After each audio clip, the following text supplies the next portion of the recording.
pop your pussy like this. Shake your body, don't stop, don't miss. All you ladies pop your pussy like this.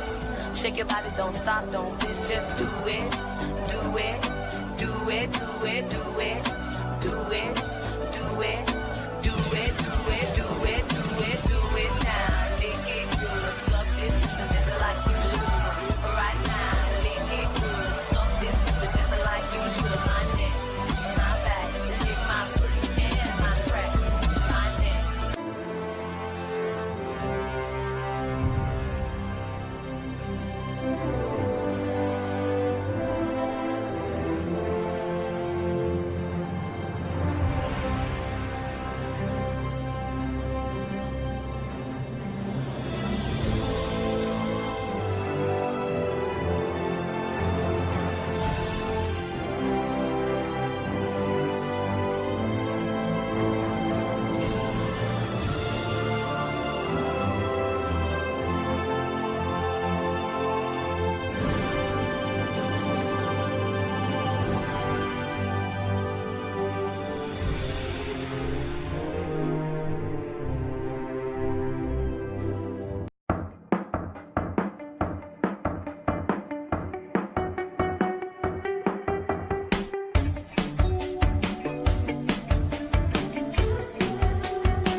You just touched Christy Boner's hoo-hoo. Shibby! Low five. Yeah. Let's get out of here.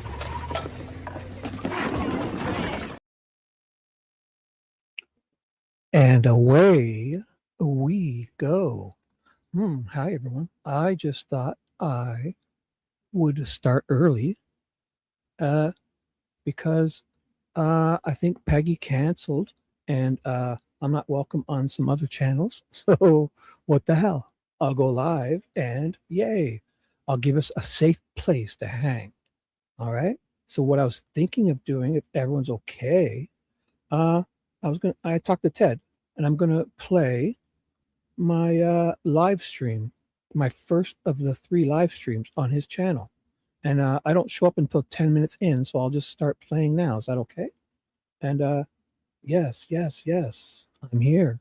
Is that okay, Lola? We just watched, this is a replay of my first live stream appearance. So let's do this. I'll be in chat to talk. And I guess I can pause it and I'll talk and Ted's cool with it. So let's do it. Hey, V, what's up? Is that okay, V, if we watch my first appearance from Ted's show? I have them all set up. There's the first one I did, I called in, and then the second one I called in is an hour, and the third one was with Dee. That was 5 hours, but at the near the end, the last hour, Dee, Ted, and I were on, and Radarrr and Nicole called in, and we had a really fun chat. So I'll probably finish with that before we go to Dave's. All right, I won't play this whole one. This is way too long, 5 hours. But this one, the second one, and the second one is under the members only, so I'll play half of it or something, and then maybe if you want the other half, we can go and I don't know. I'll probably play the whole thing, and then this one is still under the regular videos of Ted's, my first one. So is that okay, guys? Let's do this.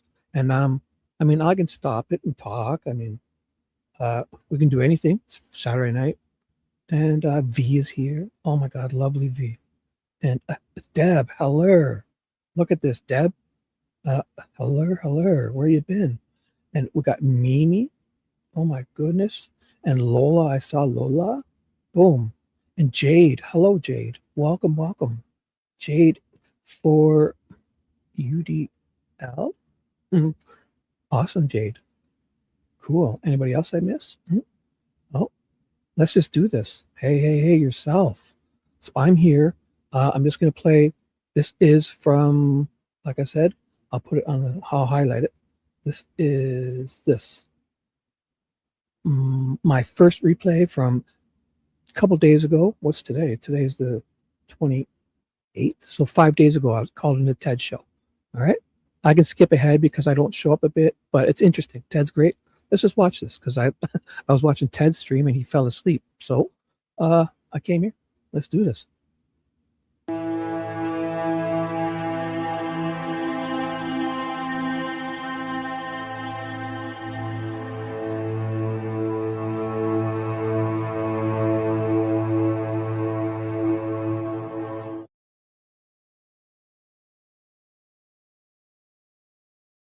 Welcome. We're going to let everyone take a break for a few minutes before this gets started. Thanks so much for attending. We're super excited to have you with us.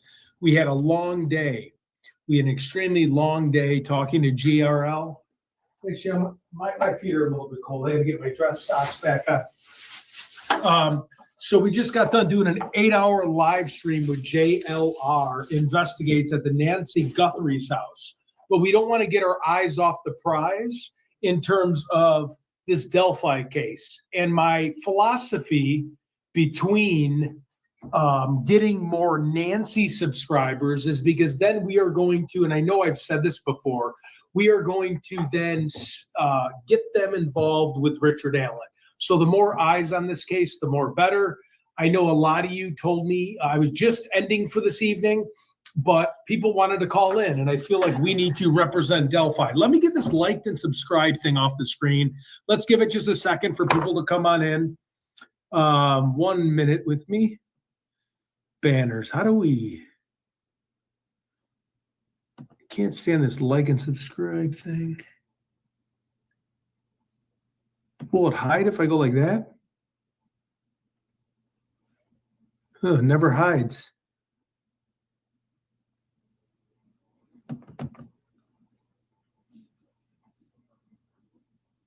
I don't know.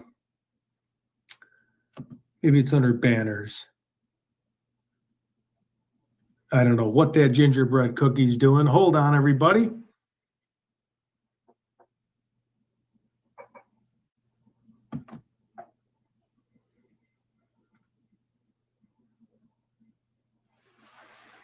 Okay, that's better. Let's get that out of the way.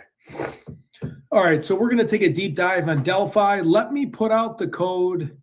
Let me get back to the comments for anyone that wants to hop on board. If not, I can start reading a little bit to get people in here.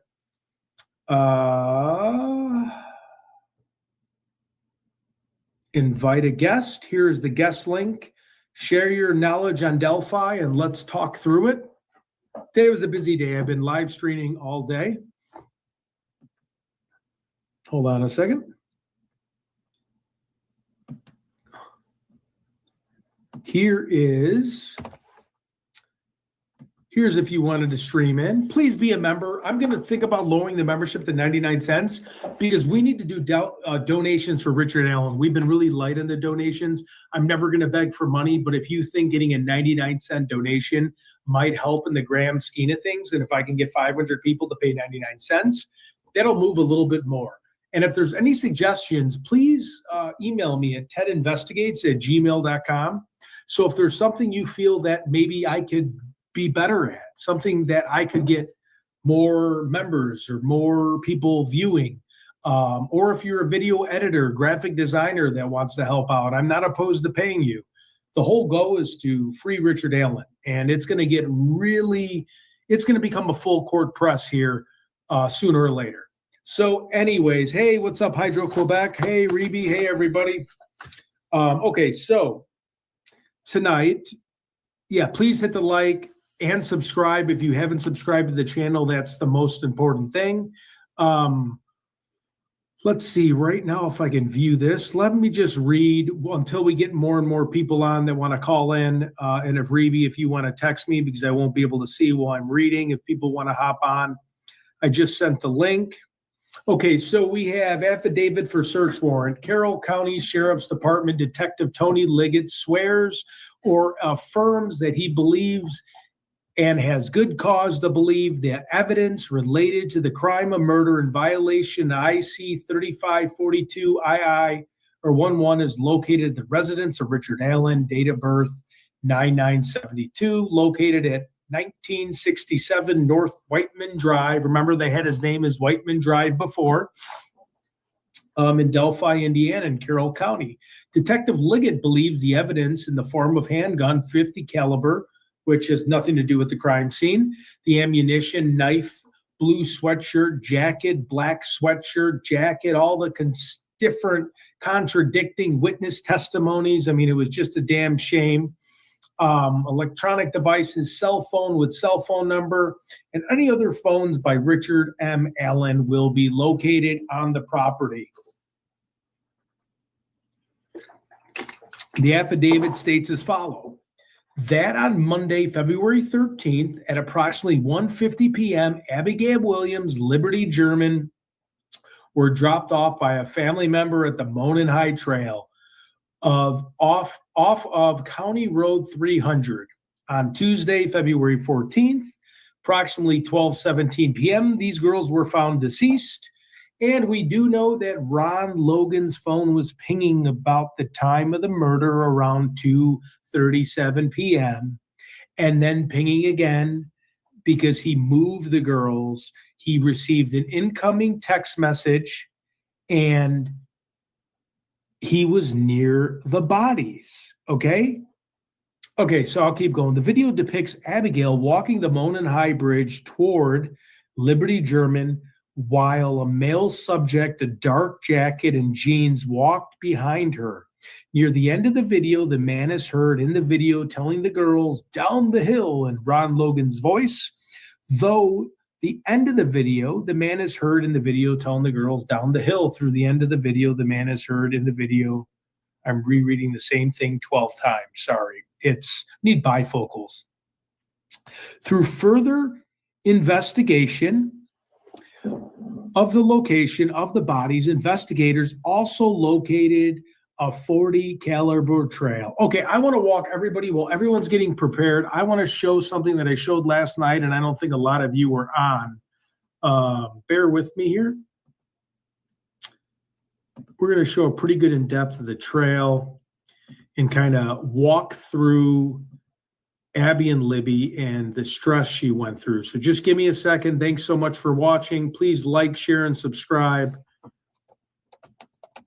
And then again, we are going to be lowering the membership to 99 cents because we're at that final push to help Richard Allen. I meet with my tax accountant.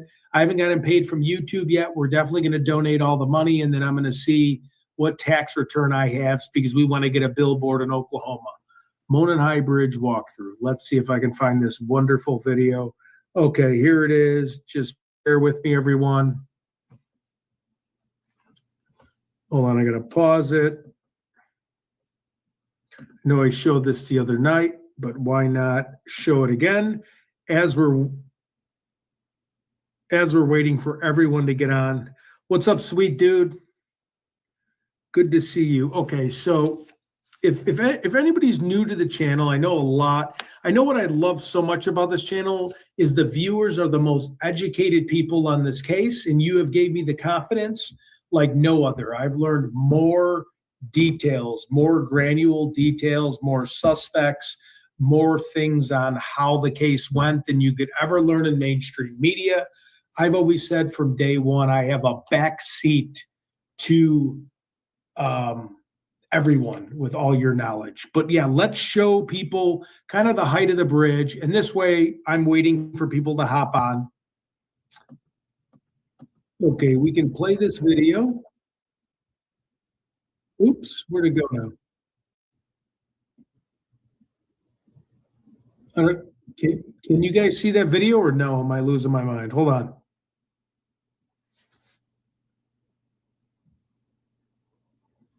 Please call in. I need everybody to call in tonight. I did a 9-hour live stream with JLR. And I'm trying to get my second wind, and I want to listen to all these kick butt people. Wait 1 second. Let's remove this. Let's enter the bridge.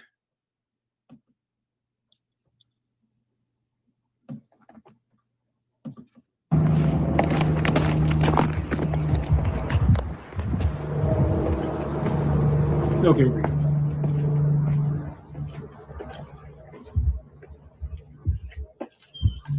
Here's the bridge as we wait for people to come on in. This is before it got remodeled. Platform 1.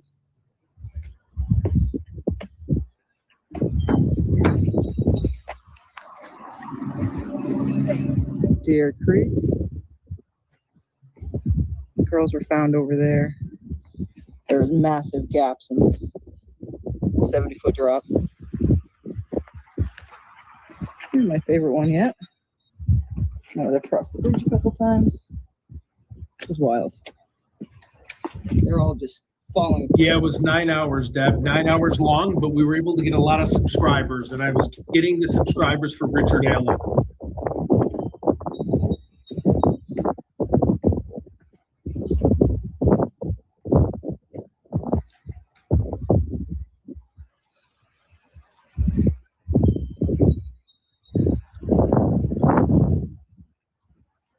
Really gives a good perspective of how high this is.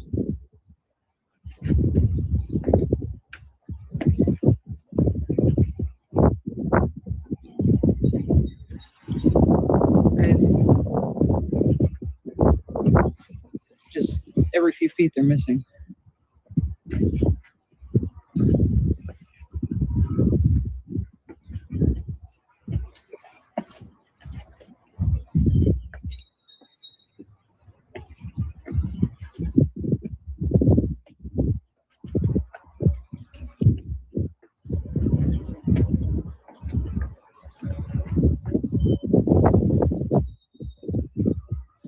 Platform 2.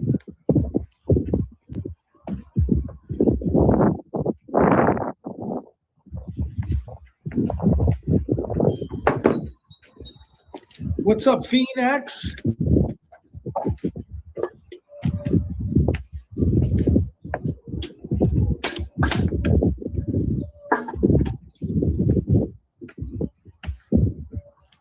This is the approximate location of Libby's first photo. It's platform 3 in the background. Creek is down below still.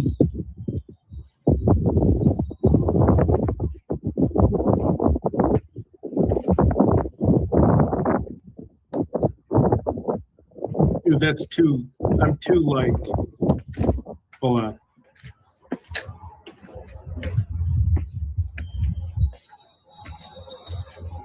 There we go. There we go. Yeah, please, everybody call in. I was on a 9-hour stream, but we love Delphi. Here's a link. And please use your photo too. I want to see if I can see people.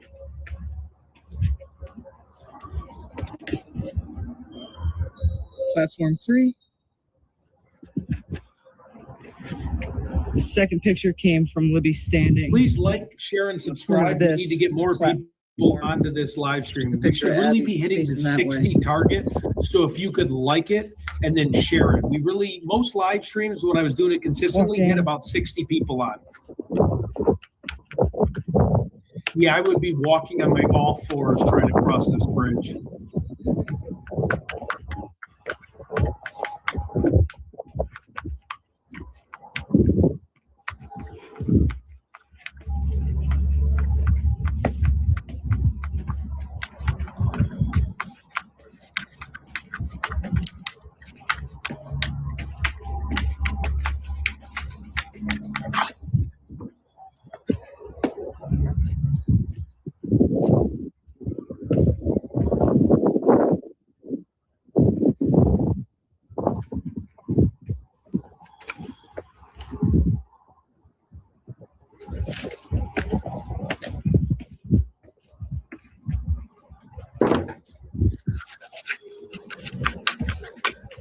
at how scary this bridge is. Platform 4.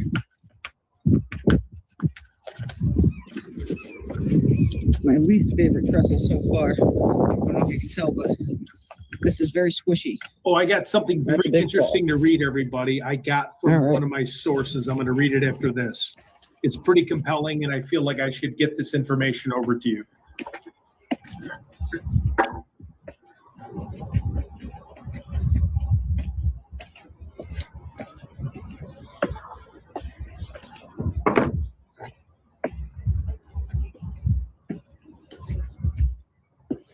I'm gonna go grab some water. I was talking for like 8 hours.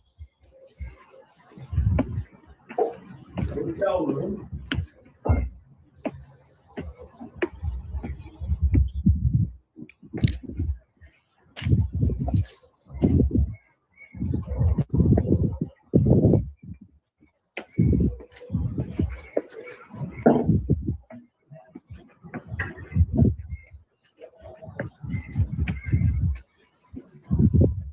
I'm going to do that right now, truth over verdict. I didn't realize what I was setting it at, but I think 99 cents would be great because as long as we can get so many people, but I want to make sure I'm getting people the right enough content. So This is behind it's the a little bit on me too. Or bridge guy.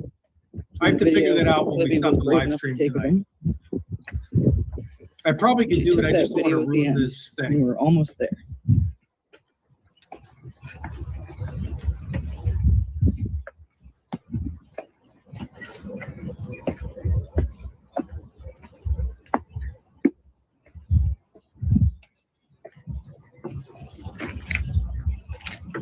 Oh my God, I couldn't imagine being in the middle and coming up with a big wind draft. That would be freak the heck out of me, man.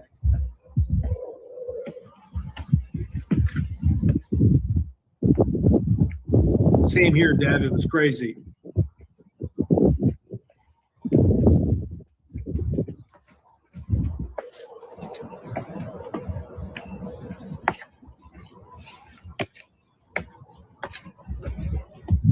Platform 6.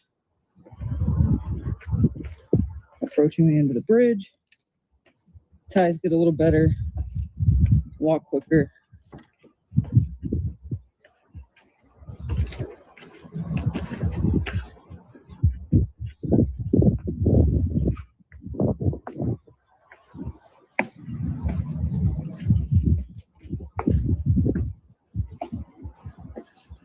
End of the bridge.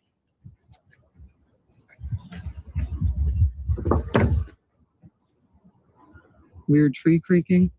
Freaked me the fuck out here alone. Yep, for sure he crossed the All bridge. right, so many right times. here is the hill he ordered them down. Private driveway they crossed. And eventually on the other side, you hit Deer Creek, and that's where they were found on the other side. But when Libby recorded him, she was standing right here, right off the end of the bridge, and was smart enough to film her recording him. So it took me 8 minutes in total. First time out here, to cross the Monon High Bridge. I stopped to check my surroundings, film some stuff. So I think you could feasibly do it in 6 minutes if you weren't goofing around on your phone and paying attention. Yeah. Eerie place. Yeah, please join my Discord. It's free. We have a ton of lawyers actually on it. All right, I'm going to play another thing that I think all you heard, but as we're waiting for guests. Oh, that's not it. Sorry about that. Potential case, 2 missing juveniles.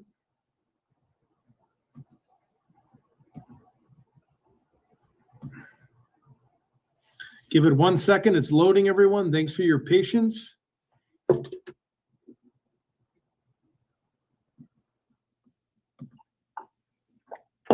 Okay.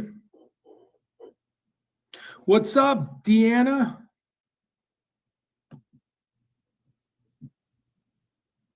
You got to turn the people that didn't do it.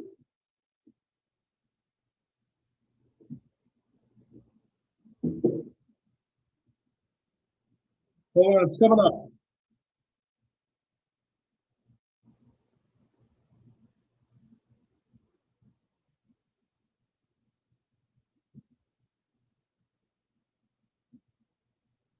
Hang on, we're sharing that.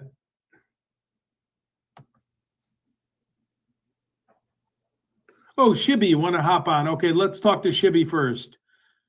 1 second, let me see if I can hear you guys. You got Shibby on. Hello. Thanks for joining. Hey, How's it going? Welcome, Going Monday good. evening. It's only Monday, so thanks for having us. Appreciate your time. hey, thanks for having me. Yep. So what, in terms of the Delphi case, what would you like to share with us? What questions you have? What would you like to educate us on? Just boy. let us have it. Pick a topic and run with it. Wow. For me, lately I've been fascinated with the timelines. Just people, you know, showing up, the whole FBI changing the timeline by 54 minutes, and everyone seems to be off by about an hour. And You know what, Shibby, if I don't mean to interrupt, that's fascinating. I haven't heard that, and I'm writing in my notes because I lost my pen here in the hotel room. So FBI changing the timeline. Like, are you talking about Nicole Robertson with the affidavit, no. or was it a timeline? It's the other Robertson. Do you have the exhibit page, All Eyes Exhibits? I can send you a link. Yep. If you go to Exhibit 211, it has all that information. I can send you the link in one. All right, I'm going to find it. Yeah, I'm going to find it right now. All Eyes on Delphi, right? Exhibit 2 on the exhibits page, number 211. It says Bree Wilbur's Snapchat, but for whatever reason, it's all in there. All about the Harvestor camera, the FBI. It's not Nicole Robertson. It's the other Robertson FBI guy. No, wait. Yep, I'm on it. I'm in home trial docket exhibits. Are you? Exhibits, yes. Find Exhibit 211. 211 Bree Wilbur's Snapchat. It's got all of the FBI stuff. Okay. There. Okay, beautiful. It's loading. Bear with me. I'm in a Marriott, but it should go pretty quick here. 1 second. I can't see a screen. It's just loading. And it's wild how they changed the timestamps on the cameras, and now everybody's time is off by 54 minutes. Right. Okay. Hold on. We're having a little bit of it's spinning, but I was looking at this today. 1 second. I mean, not that particular thing, but I know exactly what you're talking about. Let me try to still loading. I got good Wi-Fi.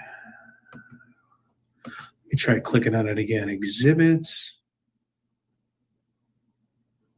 This thing usually pops up so fast. That's why it's like 1 second. Mm-hmm. Are you only on Wi-Fi? Yeah, I'm at a Marriott, but I'm in enhanced Wi-Fi. So, do you think I should try to connect it to my? Oh, here. Oh, okay. All right. So exhibits, trial video exhibits, blah blah blah, and now all pre-trial and trial. 211 Exhibit 211. It says Bree Wilbur's Snapchat. I'm going to find. I think it's in the state exhibits. Okay, Frank. Okay, wait. There's a bunch of sections. I think I'm good. Wait, Frank's motion. Yep. Wait, 211. Wait, I think I'm getting close. Yeah, I have it now. So it's definitely the state trial exhibits. Number 211 says Bree Wilbur's 12:43 p.m. Snapchat photo of MHB. Okay, and if not, I'll take your link. But give me 1 second because I'm almost at 211. 211, Bree Wilbur. Here we go. Want me to just drop the link? Oh, I guess I can't, right? So, okay. Yep, I have it. So right now I'm looking at an old picture of the bridge, and I'm going to take a screenshot. Is that what you're talking about? No. Scroll down. It's like I'll tell you which page. It's like page 6, or first it starts with page 6, the affidavit from Jeffrey C. Robertson. That's the FBI guy. This is where he declares. Oh, beautiful. This is like hitting in here. And if you go down to page 8, has them getting permission to access the Harvestor camera and to actually they actually remote access in. And page 9 is where you want to start, probably, if you want. It's about the 54 minutes off. Okay, wait. Okay, 1 second. Oh, I wonder if I can just, you know what? I can just download this and then I can share it on StreamYard instead of trying to take screenshots. Okay, just give me 1 second. I'll upload it and then I can just go back and forth. This is excellent. Thank you. Okay, it's downloaded. 1 sec. I was going to say hi to everyone in chat. I forgot to do that. Hello, everyone.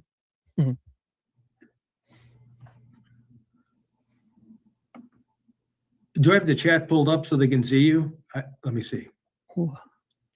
There we go. Yep, they're all saying what's up. Okay, cool. Okay, while you're saying hi, I'm going to load this. Thanks again for popping on. Oh, my pleasure. Hey, thanks for having me. Love it. Yep. Okay, so today, what time zone am I in? I'm in Central Time today, so let's just go back. Okay, just downloaded. Bear with me. 7:48. That had to be it. Here we go. Screenshot. Or I didn't. Well, no, I didn't take a screenshot. 1 second.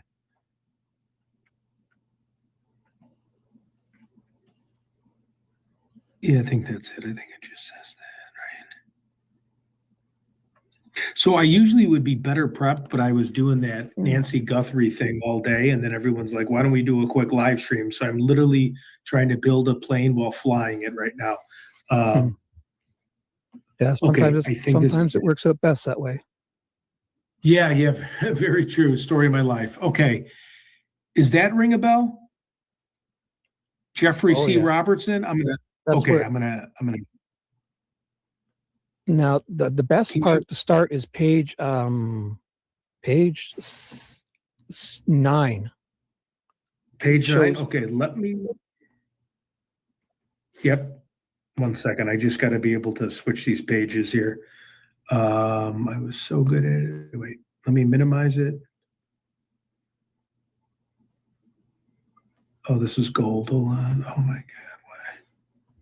Hello, Deb. And Dee Dee, one of my groupies. Hello, Dee Dee.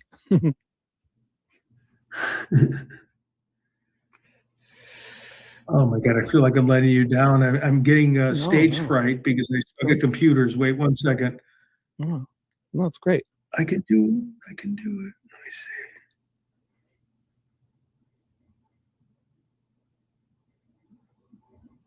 Where's the button where you usually can just hear? Wait, let me try to get all these. It's here. Let's see. Ah, sorry. Okay. Oh my God. Let me get rid of somebody's post, and then maybe there's that button. There's usually like a little. This isn't a one-page banger, you think? No. This is 15 pages, and it's got. Yeah, right. So why is it here? Should I scroll down? No. Maybe I don't know. Should I re-download? Wait here. I'm going to try to re-download it. Bree Wilbur's. Let's just re-download it. Or share your whole screen, not just the. Oh yeah. Okay. Let me try one more thing. And I'll just share the whole screen and we'll get this fixed. Okay, we'll remove that. Oh, what I do is I save it in Google and then I open it in Google again as a PDF. Oh, okay. And use the Google thing. That's what I. Okay, let me try this one more thing and then I'll just share the screen. I understand what you're saying.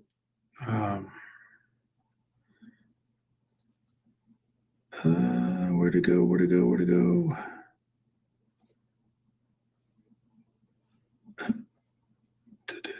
Okay, I might have to do what you're saying. Hold on.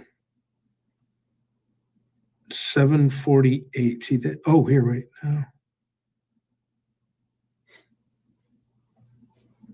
Okay, let's just do what you were saying. Okay, so I'm going to go back into Google. I'm just going to share the Google screen. Yeah, okay. Okay, let's just go to share the screen. Share screen. Bree Wilbur, there we go. Share, and we should be golden. Beautiful. Okay. Yeah. Thank you. Okay. So I'm going to go to page 6. I don't see anything. It's black screen to me. Nothing. Okay. Wait. Oh, I have to bring it onto the thing. Okay. On stage. Yep. Yep. On stage. Here we go. Oh, there we go. You got it. Here. Oh, beautiful. So and then do you want me to? If you want to just go to page 9, it's a great place to start because it covers the whole 54 minutes offset. And when he does it on February 19th of 2017, so basically 2 days after, or 3 or 4 days after they found the girls' bodies, they're declaring the Harvester cameras off by 54 minutes. Therefore, if Kelsey, the camera, it shows down at the bottom, it shows the camera timestamps, and then they show here it is. Calculated offset 54 minutes. Do you want me to sit on page? Wherever you want. Right there's I'm on okay, capstone retrieval documentation form from February 7 or 19, 2017, 11:03 a.m. 54-minute offset. There's a scribble to the Hoosier Harvest Store admin. Let's see this one. Yeah, that part is where they set up a DDNS, meaning they set up remote access. So once the FBI went there, all they'd have to do is go back and use that admin. They get to the browser, they get to the router, the firewall, and then from anywhere in the world, they could network in with that DDNS app. They set that up. You know what I'm saying? They can remote access in. So they went there the one day, and then they've had network access ever since. They could download that whole hard drive. Oh, interesting. Okay, so why do you think the times were off? Was it just the cameras being off? They declared it. They said it. This is them, not me. I think they're lying. Right. So basically, it changes everyone's timestamps, because if you look down at the bottom, it shows Betsy Blair. She arrives supposedly at 12:56, but then if the offset, it says 12:02, and she leaves for her bathroom break at 2:09, but it's actually 1:15. They say. So you can't believe timestamps. They just changed them. They declared it so. Interesting. Okay, so with those timestamps would ruin. I'm just trying to wrap my head around this. So, well, the timestamps would make if they say 1:49 is when Kelsey's dropped them off. If you add 54 minutes, then if the timestamp on the camera would say, add 54 minutes, like 1:43, 2:43 p.m. Sorry. And then Rich got there at like 12:30 to 1:30, right? He was reading his stock ticker, or correct me if I'm wrong. Well, it depends on who you go by. What he says versus what Doolin says he says, and then what he says in his interview the next time changes a bit. Okay. Which always pissed me off, because if you wait 5 years, how can they get mad at Richard Allen for maybe not remembering exactly what time he told Doolin, when Doolin supposedly had this on tape? He sat there holding Richard Allen's phone in his hand a couple days after. Especially if you honestly didn't commit the crime, it's not something like, so when I'm like, when I was younger, and I don't want to call myself a liar, but if I got caught in like a whitetail, or whether like 40 years ago when I lived at home, I would know specifics of that lie. And, innocent person might not remember it because it didn't really pertain to them. So yeah, you would know that, like Ron Logan did. Not saying he right. Yeah. He had the he thought ahead to, hey, I need to change, I need to lie. Go on. Oh no, and I said, and Ron Logan appeared to me, he kept walking down his property to show different journalists. It was like someone trying to get ahead of something. If there was a murder near my property or on my property, would I want to check it out for a second? I would think it was terrible, but I wouldn't want to meet with people. I want closure, and I don't have anything to hide. I don't want to get in front of anything. Ron Logan, every step of the way, was taking people like he was almost like a person that worked in a museum that wanted to show you like the Tyrannosaurus Rex thing. He just seemed like he was trying to get in front of everything. Like, why be so generous with these news people? I'd be like, listen, I didn't do it. Find the killers. You're wasting time with me. I don't need to show you. There's the police tape. Go down there for yourself. I want to help. But again, I don't want to interfere with a police situation too, right? It's right. Well, plus Yeah. before they came and talked to him, he knew to say where he was at a certain time. Why would he, Yeah, and he never lied to his cousin before, and then he didn't lie to his cousin when he was at that transfer dump, and his cousin said, hey, this is the first time he's ever lied to me, and it was the exact same time he was telling a lie. And then his cell phone pinged on the bridge during the murders when he moved the bodies. And again, I know cell phone towers, aren't exactly down to like a 10-foot radius, but like they could tell he was outside of his home at 10:30 at night around the bodies. Like, what is that about? Then you have the jailhouse confession. Then you have he lived in kind of a hoarder house, and I'm not passing judgment with people that collect knickknacks and all that shit, but he had his bathroom remodeled. And I talked to a lawyer the other day, part of the case, and said not only did he remove the drain pipes and everything, but he actually took the plumbing and relocated it in a different wall and reversed the bathroom around, which I thought was pretty interesting. And it was just from a source. Again, I'm not going to say it's real or not, but it was somebody that was there. And then that lady, I don't know if you remember Barbara McDonald on Court TV, Ron's go-to was always like, come see the animals, come see my horses. And when he gave a jailhouse confessional that a lot of people try to throw that out, it was like, wait a minute, murder weapon was in their back pocket. Was it a box cutter? How the girls died? Richard Allen even said at one point it was a gun. And then on top of that, he told the girls, according to Reese Davis, said, hey, why don't you come see my farm animals? And when Barbara McDonald, who was on the Logan property for 2 months, all he would ever say is, come see my farm animals, come see my animals. And it brought chills on the back of her spine. I spoke to Connie Dillman. Connie Dillman said he was trying to hit her with a tire iron, chase her down, and he had a thing. And again, a lot of this is all he said, she said, right? But this right. All, where there's smoke, there's fire. This can only add up so many different things. There's so many rings around somebody compared to Richard Allen. I know one thing, Richard Allen's not guilty. And we played last night his interrogation, and the guy's just trying to body slam him for a confession. And he's just a normal, small town guy. He's not used to that. Right. Well, what bothered me with the Ron Logan one was that woman said that he hit her with a crescent wrench, right? Like, if you've ever seen a crescent wrench, that's basically trying to murder someone. And then Jerry Holman goes on about how he's not sure if Ron Logan was a violent man. Yeah, right. And then on top of that, Jerry Holman at one point, because Richard Allen was like, I don't know what you want me to tell you. You're not going to frame me for something I didn't do. I'm sorry, do whatever you need to do, but I'm not going to do it. I'm not going to take the narrative. And then at one point, Jerry Holman in the interrogation was like, thinking as if he don't be the fall guy on this. So he was even doubting himself. And then Connie Dillman actually lit me up, because when I was speaking to her, I said tire iron. She corrected me and said crescent wrench. And it's funny you brought that up, because I didn't think someone would be so mad about that, because it was such a it's my fault for forgetting what type of weapon, but I was like, okay, a crescent wrench and tire iron. I mean, that's still pretty bad. Very bad, yeah. Well, crescent wrenches, my dad was a tool and die maker, so I have tools all over my basement now. And any size crescent wrench, if you try to hit somebody, even the smallest one, you could kill them. It's basically really. Okay, I'll have to Google a crescent wrench, because I have a bunch of wrenches, and I probably should have. It's also known as an adjustable wrench.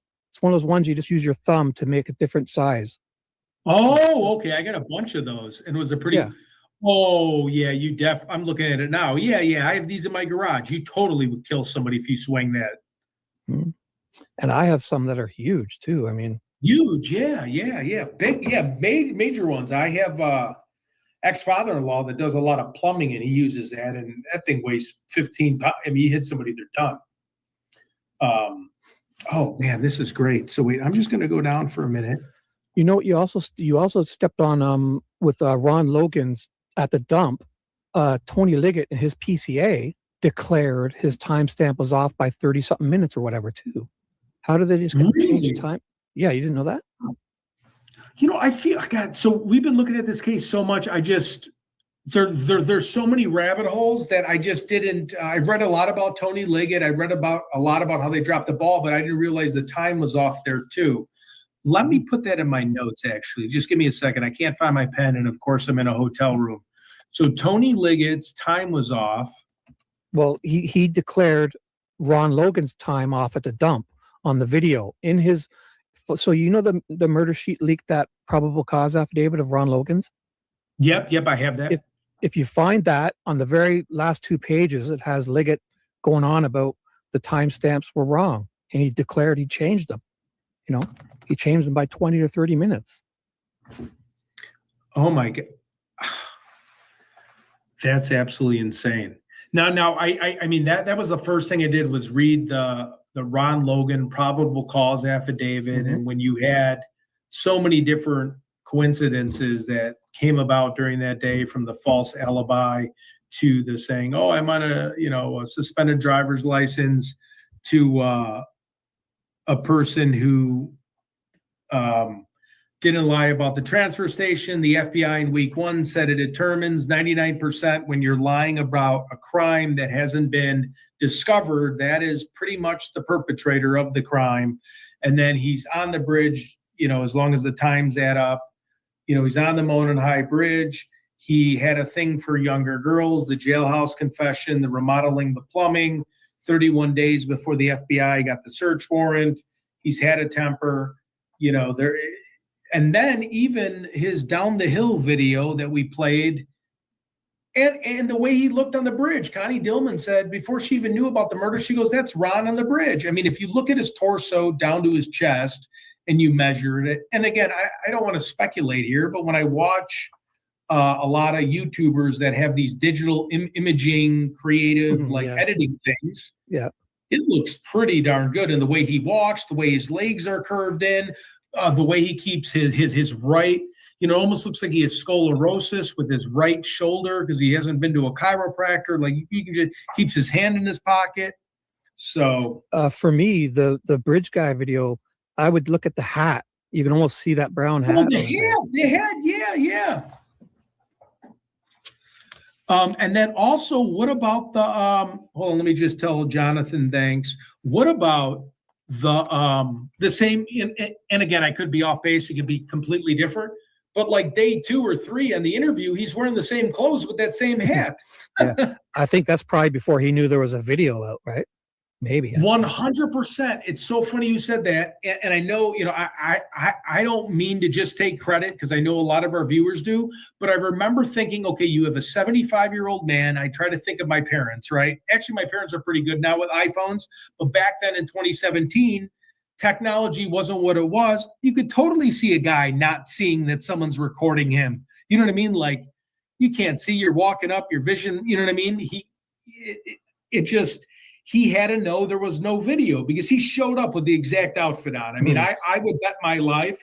Now, I could be wrong, but that hat too, with that little thing and his fanny pack and that blue jacket. I mean, I was just like, I felt like I was in a Saturday Night Live comedy. Like, hey, we don't know if this is the suspect. Here's Bridge Guy. All right, here's Ron Logan with the same outfit.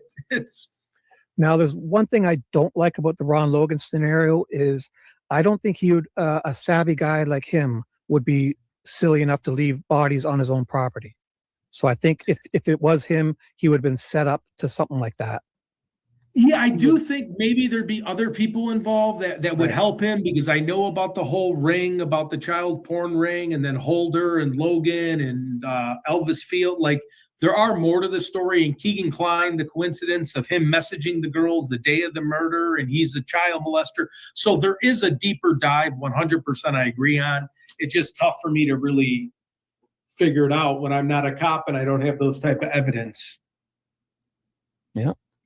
So, but no, I mean, it was phenomenal talking with you. I really am thankful you brought this up. When I get off the air, when I get some more time, I want to look into this because these times are really off, and it's pretty important. But I mean, there's so many coincidences. It's like, you know, when there's smoke, there's fire. The easiest path of resistance, like the easiest path, the most obvious thing sometimes is the most obvious. I mean, we could sit here and think this, that, or the other, but I mean, you know, the guy's on the bridge, his cell phone's pinging. To leave it, I worry about the blood. There was a lot of blood on the crime scene, so I know to leave it on the crime scene, you'd have to be stupid to not like baggage the girls up and burn them in a dump site or move them. Right. Or bury them with an excavator, or build a cement deck and put them underneath, like not to be not to be cold. That's the one thing where now again, did Brad Holder, like, and again, I don't know what's true and what's not, but were there people living with him at the time where he couldn't do stuff? But again, I don't know. Some people told me that. Some people, you know. I have no idea about that. Because I know he, you know, again, this might be reckless speculation, but I heard he was into meth, and like, were there meth addicts, and was he scared that the meth addicts were going to see? But again, I do like your point on, you know, if I'm burying someone in my backyard, I'm not going to leave them there for the cops to find. I think my first thing when the girls are murdered is I'm going to get tarp in a wheelbarrow and I'm moving people, or I'm going to put cylinder blocks and try to get them downstream. I'm just not going to leave them on my property because you're a sitting duck at that point. Right. You know, he's so lucky, Richard Allen, out of all the people that could walk across the bridge. You know, you have people that wear the same clothes. And when I was an outsider looking in on the case, I thought it was Richard Allen. Before I did any research, I felt so stupid. I was like, oh yeah, they got the guy. And then all it takes is Googling a few things and you're like, holy cow, this is not the guy. And then the interrogation video came out. My dad's a psychologist, and I was like, and I watched, I'm a true crime, like, a fiction. I love true crime. And I'm like, I've watched thousands of interviews. And I told my dad, I'm like, am I losing my mind, or does this guy look as innocent as anyone I've ever seen getting interrogated? I've never seen anyone. He either has the greatest poker face in the world, but like, he doesn't even look charismatic to be able to do the Ted Bundy or trick people. He's just a regular dad, a good guy, a good citizen. He's been in the military. He's never had, you know, felony issues. I was blown away. And then that bullet theory about chambering around, they had to chamber it 1,000,000 times and put him on solitary confinement and 50 milligrams of tramadol to drug him up and threaten his life. I mean, I can't imagine what he went through. Well, yeah, that's what you said a lot there. Yeah, I'm sorry. Well, I appreciate you having on. I have another guest that's going to jump on, but awesome. Yeah, I would love to have you on the show again, man. You're a treasure trove with great knowledge, and it was awesome to be able to connect with you. Thanks for having me. I'll say one last thing is just, if the timestamps in a video are off, I think should be not used in court. Should be inadmissible. Yeah, right. So they declared the timestamp of Ron Logan's was declared off. They declared everyone's at the Harvestor camera was off by 54 minutes. Cecil changed the down the hill health app data from 231 to 213. I mean, you just can't start changing numbers to fit your narrative. Yeah. Everything needs to be thrown out. Yeah. Brad Weber, the video of him showing up in his van, it says like 2:45. There's a video. Right. And is that with him clocking out of work, or was that? No. There's a video of him on this website in the exhibits, his van going down the 600 whatever to his private drive. There's a video of his van passing by at 2:45. That's right, because that's what Gray Hughes was trying to frame Richard Allen on, and then he felt kind of no, not on 300 North, on the other side, on Brad Weber's side. Oh, okay. The 600, whatever that is. There's a video of Brad Weber pulling into his house, basically. Oh, okay. Right there, ready to go down his private drive, like a block or two ahead of it. Oh, okay. I'm gonna have to look into that. You know what? Is there a way? God, I want to stay in touch with you over this, because I know a bunch of other people. can you send me your information? Again, I'm not asking for your cell phone. I'm not going to blow you No. up, but at tedinvestigates@gmail.com. Let's continue this conversation because All you're right. getting me a lot of pearls that I haven't heard from, and I want to graph it out on YouTube Earth, and I want to put everything together. And I'd love to keep the conversation going with you because I haven't seen you before, and I'm afraid I'm going to lose you to the. Hey, the I'm true going crime. live. I'm going live tonight at 11, so you would never lose me. Okay, live tonight at 11. Okay, and then do you have your email on your YouTube channel? I'll email you when I get off here right now. So if Okay, I'll find your, tedinvestigates@gmail.com. okay, I'll email you right away. Say hi. Beautiful. I look forward to working with you. Yep. All right. Thanks for having me. Thank you very much. Yeah. Okay. Thank you. Good night. Bye. Good night. Okay, again, I just want to thank everybody. I want to thank everybody in this live stream just by how smart everybody is. This inspires me. I worked all day. I was exhausted. I did my normal job. Then we did this 8-hour JLR thing. But the viewers are the most powerful pieces to the puzzle. We will solve this crime because of the smart people that you are, that I've met, that I'm so excited to get to know. And I can't thank you guys enough. One day I want to hold a big party for everyone. Maybe we can do like a true crime. So you want me to finish this off, or do we? Let's get some votes. One, I finish this. There's about 20 minutes left. Or two, I start my second appearance, and then I have my third appearance, which is over 5 hours, but I'll play the funny part at the end where the call-in was. So the next one is about an hour. So a 1, I continue this. 2, I play the next one. And we got a 2. We got a 2 for the disco dinosaur, number 2. So far, we're moving up. Let's see. And I think TJ is a 1, so it's tied 2-1. Dun, dun, dun. Oh, 2 or 3. Dave. Oh, Dave coming in hot. Coming in hot. Being 666 for my conscience. Oh my gosh. And I'm a 333 because I'm only half of evil. And a V is a 666 full evil. Boy, oh boy. I'm just a 333. Half evil. Let's do this. Let's do this. I'll just play the next one. What are we doing? So that's this one. I'll put the link in. That was this one. I'll put that link in. And you want to go watch the rest of it? Get on over there. Here we go. Part 2. And this is under the members only, I believe. Yes. This is members only. A treat. A special treat.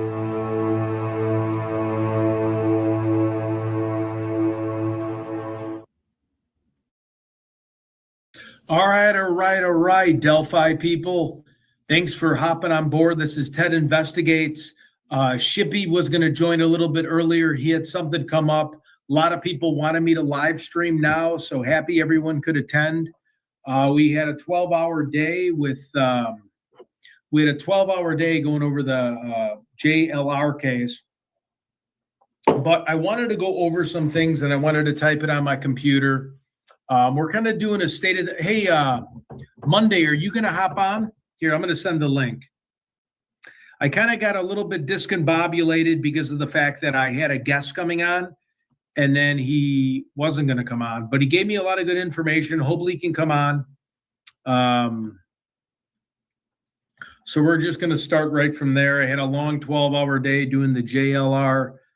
Hold on one second. Anybody wants to come on in?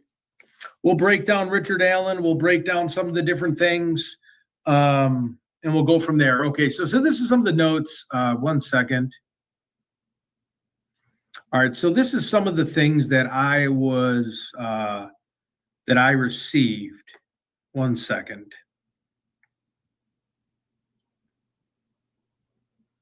What is up? Hope everyone's having a wonderful. I don't even know what day it is because I've been working all day. 1 second here. I want to find some stuff that's pretty compelling. If you give me a second here. Hold on 1 second. He was supposed to read some of this. Okay, so All right, so we have Liggett, right? So we have Liggett changing the timestamp for Ron Logan at the garage dump video is in the Ron Logan PCA, probable cause affidavit for search warrant from FBI, and it was a leak from Murder Sheet, okay? It is in the last few pages. The Cecil changing Libby's down the hill Apple Health data is in the Cecil's report and his testimony. He's going to find me links and pages to send to you, and he told me to give him 30 minutes. I had to hop on. Oh, Shelby, perfect. Yeah, let's have you on. I'm sorry. I had so many people mad at me that I changed the time. That, you know, again, I want to respect other people's channels, but I feel like when I looked at What's-His-Face's channels, he didn't have many of the people that I know on the channel, so that's when I kind of felt comfortable. Let me log you in and talk, Shibby, and break it down for us. Just give me 1 second. I'll send in the link. 1 second.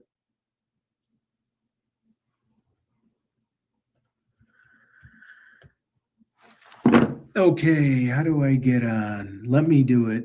We love Shibby. He is a book of wisdom. But yeah, I was getting emails and messages, and then I was like, okay, let me just do it.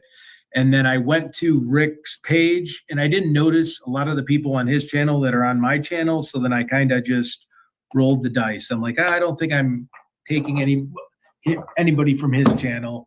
The other night, I deliberately didn't go on Prof and Erica's channel because we do cross streams a little bit. So I am respectful of people's channel. I reviewed his channel, and I was like, oh, you know, I don't see a lot of people I know. So I'm like, well, maybe, you know, there won't be crossing of streams. Okay, Rick, I have you, or Shibby, I have you. If you go to the StreamYard, and you'll be able to talk. And I've been held up in this hotel room for 3 days now. Can you believe it? Welcome to the chat, everyone. Oh, wait, let me get everybody on stage. I need a little bit more water. I think with the two other channels, you'll be. Yep, no, you know, and I do respect everybody's channels and stuff like that. Like and subscribe. Okay, you should see the StreamYard link. And then Bezo Jones is also a rock star. Okay, here is Shibby. All right, beautiful. Look at that handsome fella. How's it going, man? Hello. I mean, best thumbnail for you too. Oh, sorry about that. I just thought it'd be good if we didn't conflict with other times. Yeah, no. And I'm all for it. I was getting email after email after email, and then some of my moderators are like, I can't stay up. So I want you to know I proactively went on Rick's channel, looked in his chat box, and I didn't see many people that and I'm sure he's got a huge community, but I you know, if I saw a lot of people on here that were on his channel, I probably would have been like, no. But I was like, oh, I don't even recognize these names. So I'm like, hopefully, you know, we don't get many when we do it last minute. So so do you still have the other one up? Because that's the one I posted in my community posts. Oh shoot, yeah. So do you want me to? I'll share this one instead. I'll reshare this one and delete. Yeah, let me change the thumbnail. Oh wait. Oh, okay. Oh, is it that one you just changed the time? Yep, I just changed the time in the thumbnail because I was getting like some aggravated people, and then I was like, oh God, and 1 second. Oh, I see. Yeah. So I'll reshare that and say we're on now. Beautiful. Let me just make sure when I created yours. Oh no, don't be sorry at all. This is you. Let's see. Beautiful. Okay, here we go. Save. Okay, if you want to reshare that one, we should be good to go. That's saved. All right.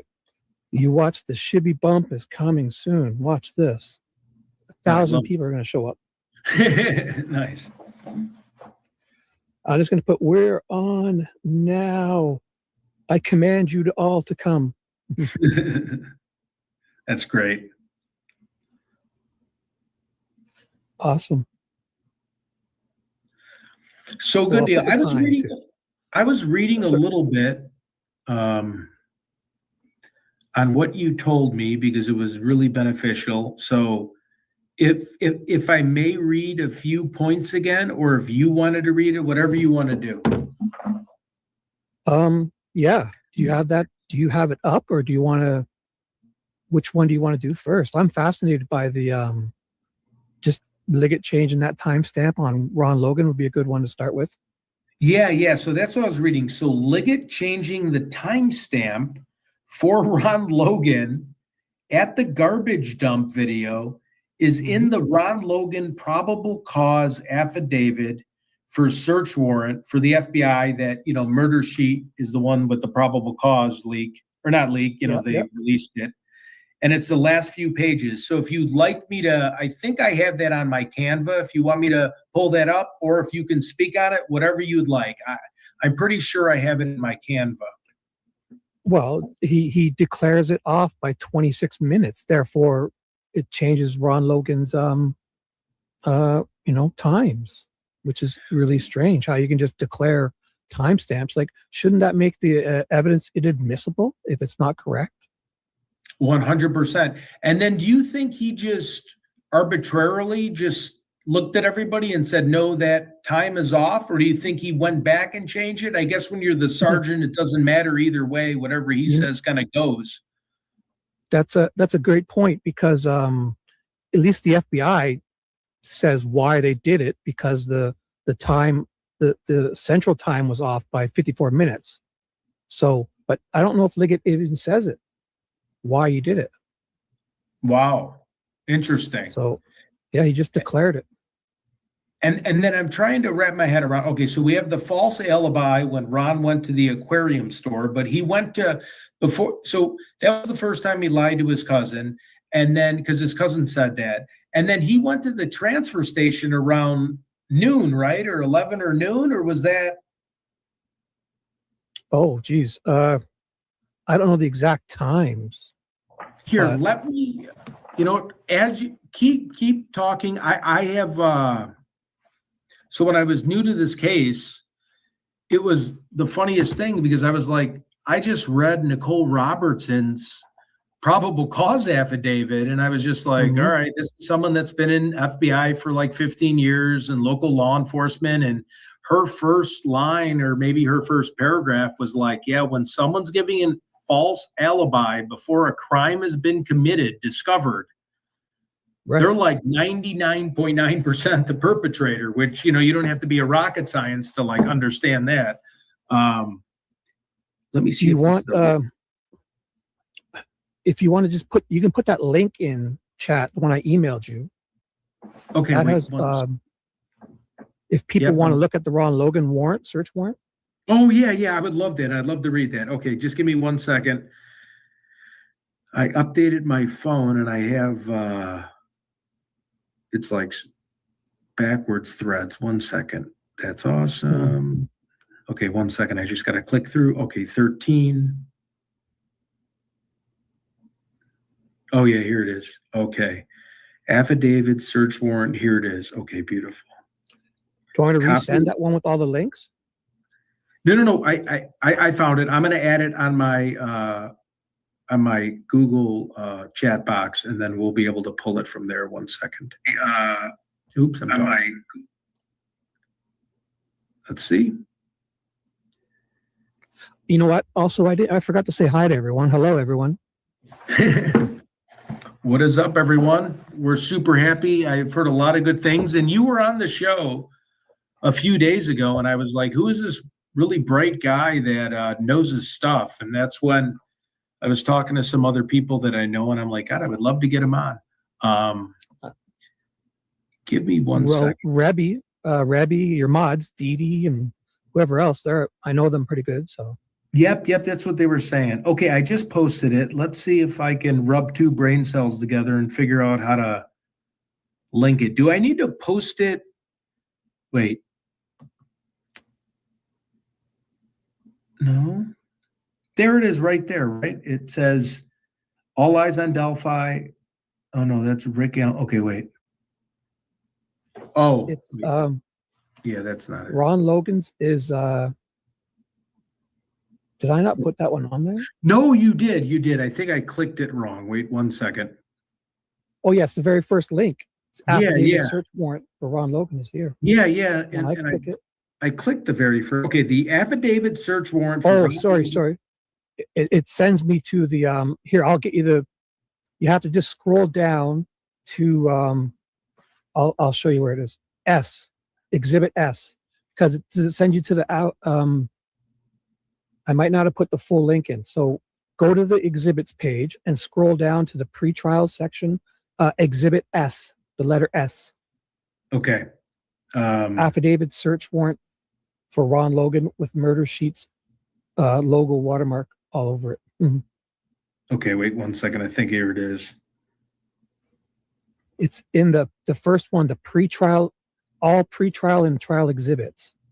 Okay, It's, okay. Scroll down to Exhibit S. Sorry, just give me 1 second.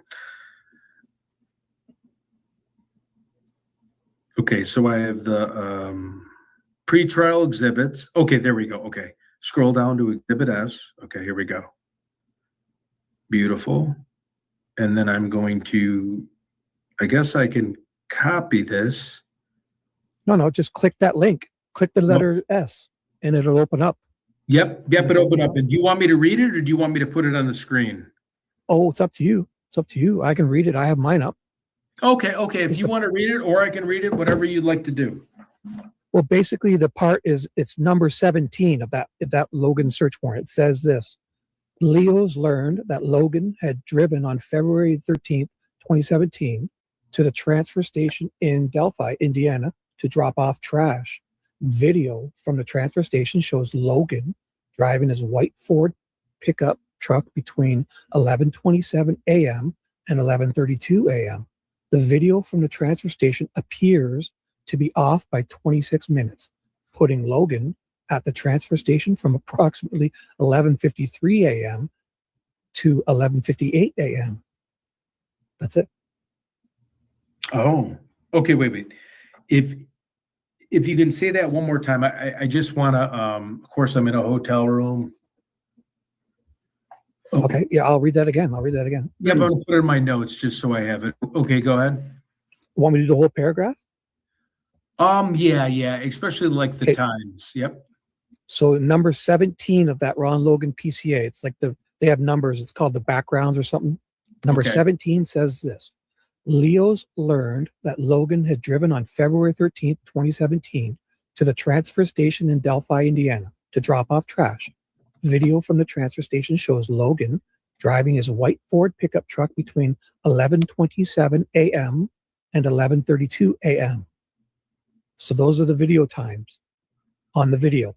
But Okay. the video from the transfer station appears to be off by 26 minutes, putting Logan at the transfer station from approximately 11:53 a.m.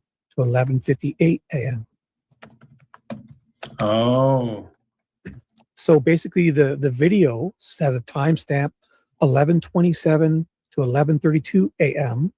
But Tony Liggett Okay. has declared it off 26 minutes, and he was really there at 11:53 to 11:58. Now, I've done a lot of those cameras before, and they don't go off by the minutes. It's not like the Right. old days where you unplug a clock with the hands, and if it's off for 26 minutes, then you plug it back in. It starts up where it finished, right? Not nowadays. Right.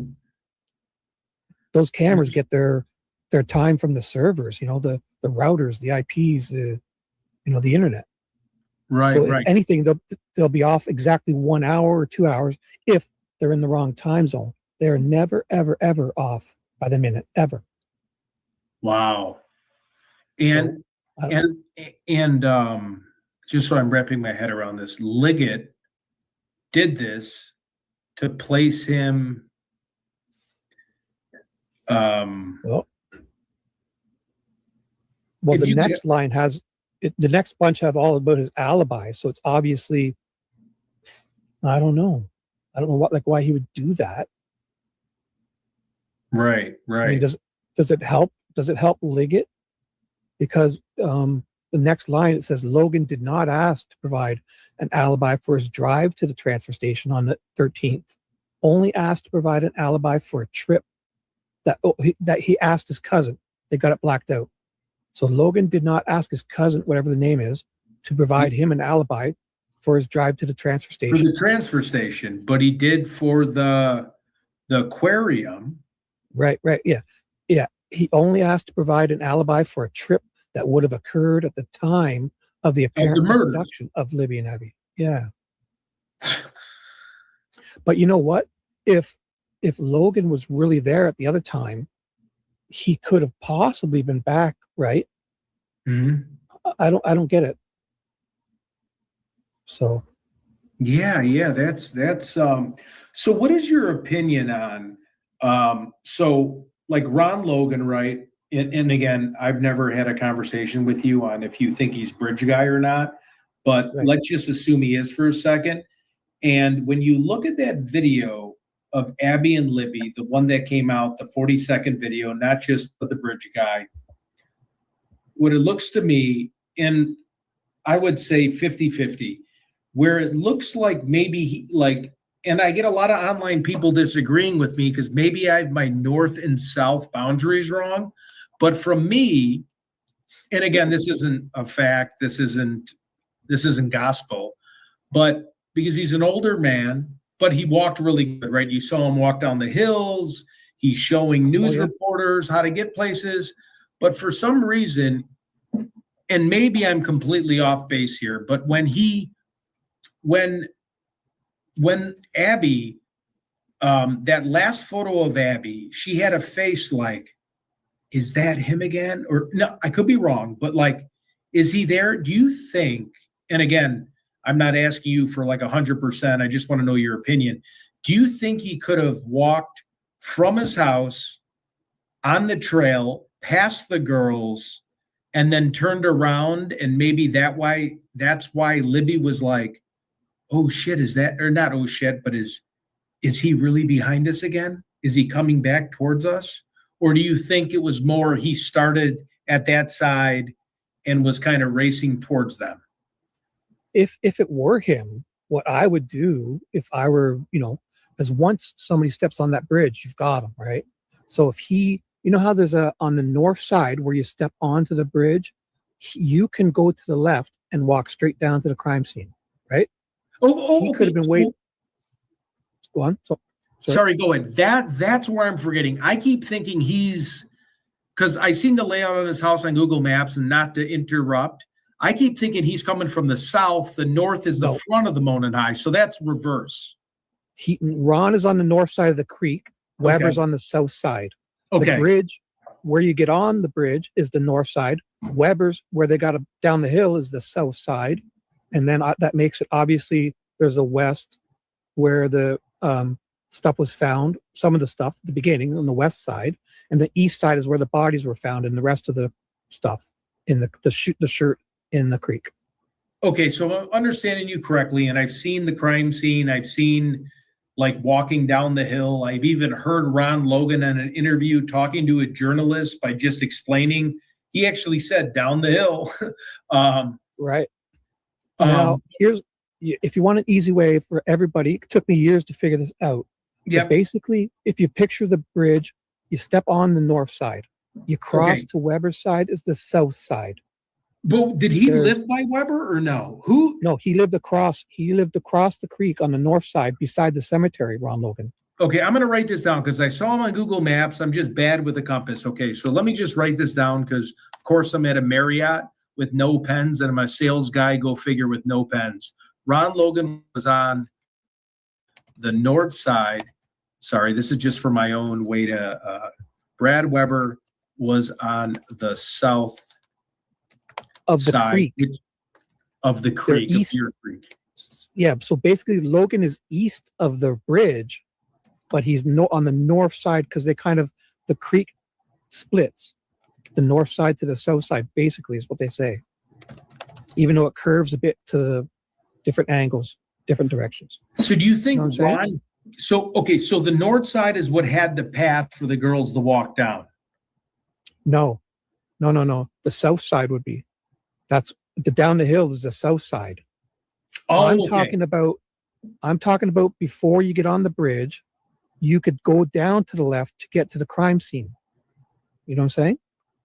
Okay, so Say you're the Monon High signs, like let's pretend, you know, the Monon High where they remodeled and now there's a fence and you can't get through. So if you're going from that blue bridge, then you go to the Monon High. right. That's so the Freedom Bridge. Then there's the Mears entrance where they came in, and then say you're walking towards the Monon High Bridge from the Mears entrance. That's basically it. If right when you get to the bridge, if you go to the left, you can walk straight down to the crime scene. So what I'm saying is Logan could have walked up there if he were the guy, and he could have sat there and watched. And as soon as anybody steps on the bridge, anywhere from down there, you could see them and just walk. And then he'd walk back up. Right. So not on the south side. And so not because Logan is on the north side. So if you have a photo of it, they have some good photos of it. Yeah, I have some great photos of him like showing his torso, his knees bending in, his limp. Like what they do is they have like a comparison of like his upper chest down to his waist.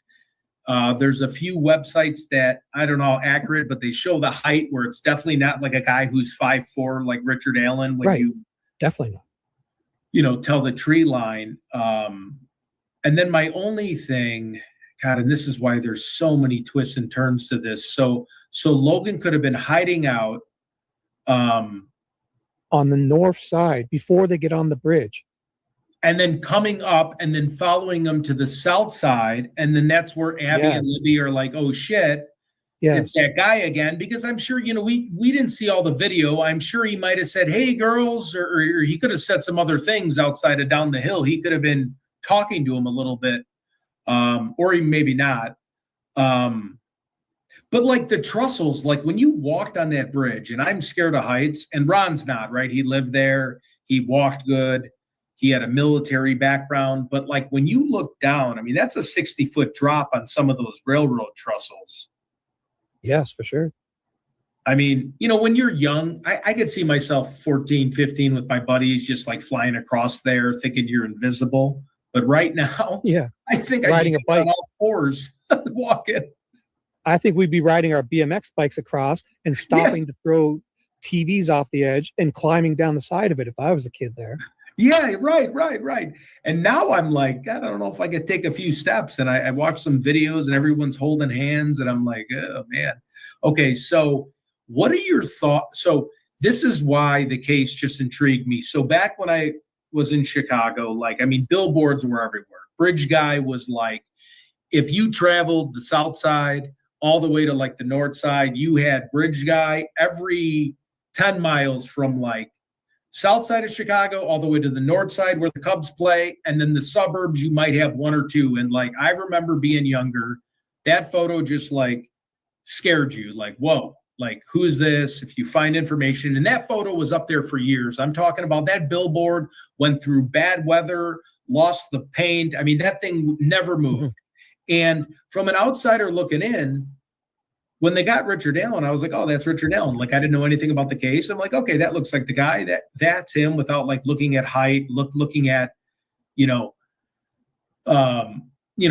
taking more of a deep dive in the case. But now I'm just conflicted because you have like Keegan Kline, right? You have a child molester that's talking to the girls at a sleepover, catfishing with Anthony Schatz.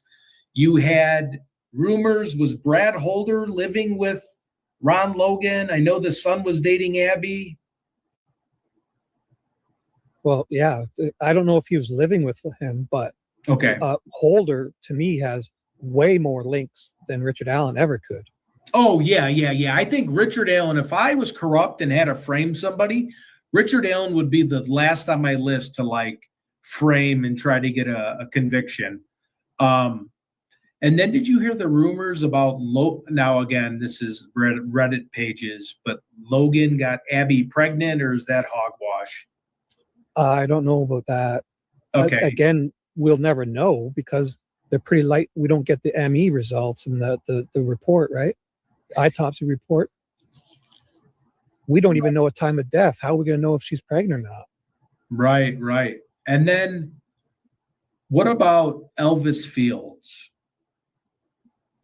Well, I could say, sorry, go on. No. Go ahead.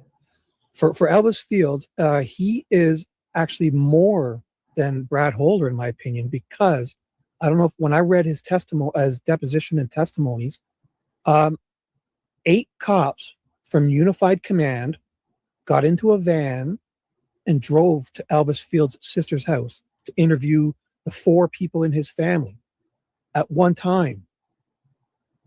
So basically 8 cops, Liggett, Holman, I don't know exactly who, Unified Command, piled in one van, drove to Rushville, to where Elvis Fields lives, his sister, Mary Jacobs or whatever, to interview her husband and her daughter and or something. 4 people in that house, 2 cops on each person interviewing them.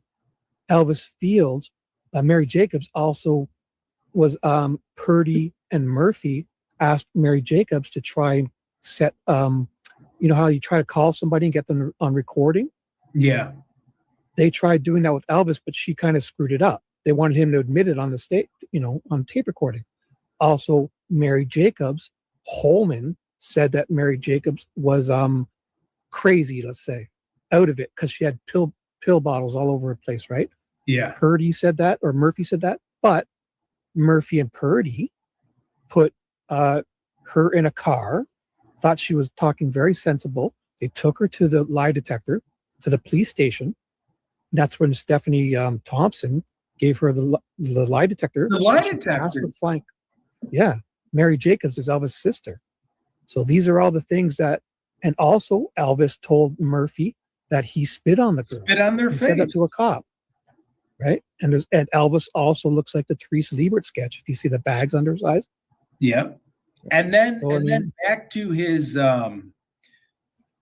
you know, I have a stepbrother who's handicapped, and I got nothing against like handicapped people, but when he said he spit on their face, maybe, you know, he did spit on their face, but maybe it wasn't like enough spit, or he could have missed, or it could have like drooled on his face. You know what I mean? Like, so, you know, but I'm going.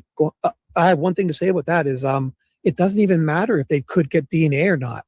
The fact of the matter is the whole trial, Jerry, Holman, Tony Liggett, Leesenby, all of them said when they're in the course of their investigation, if they are investigating something and somebody says something to them, even hearsay from a third party, it's allowed in. They took all their words and trusted them, right? Well, Murphy was in an investigation, and Elvis Fields said that right to Murphy's face after he dropped him off at his trailer. So why isn't that taken as evidence? It's because they threw all that out, right? Right. Murphy, Click, and Ferenczi, who died, was murdered. They weren't towing the line. Oh, yeah, because so I feel like Fields was there because he said he spit on the girls. His sister got the polygraph test.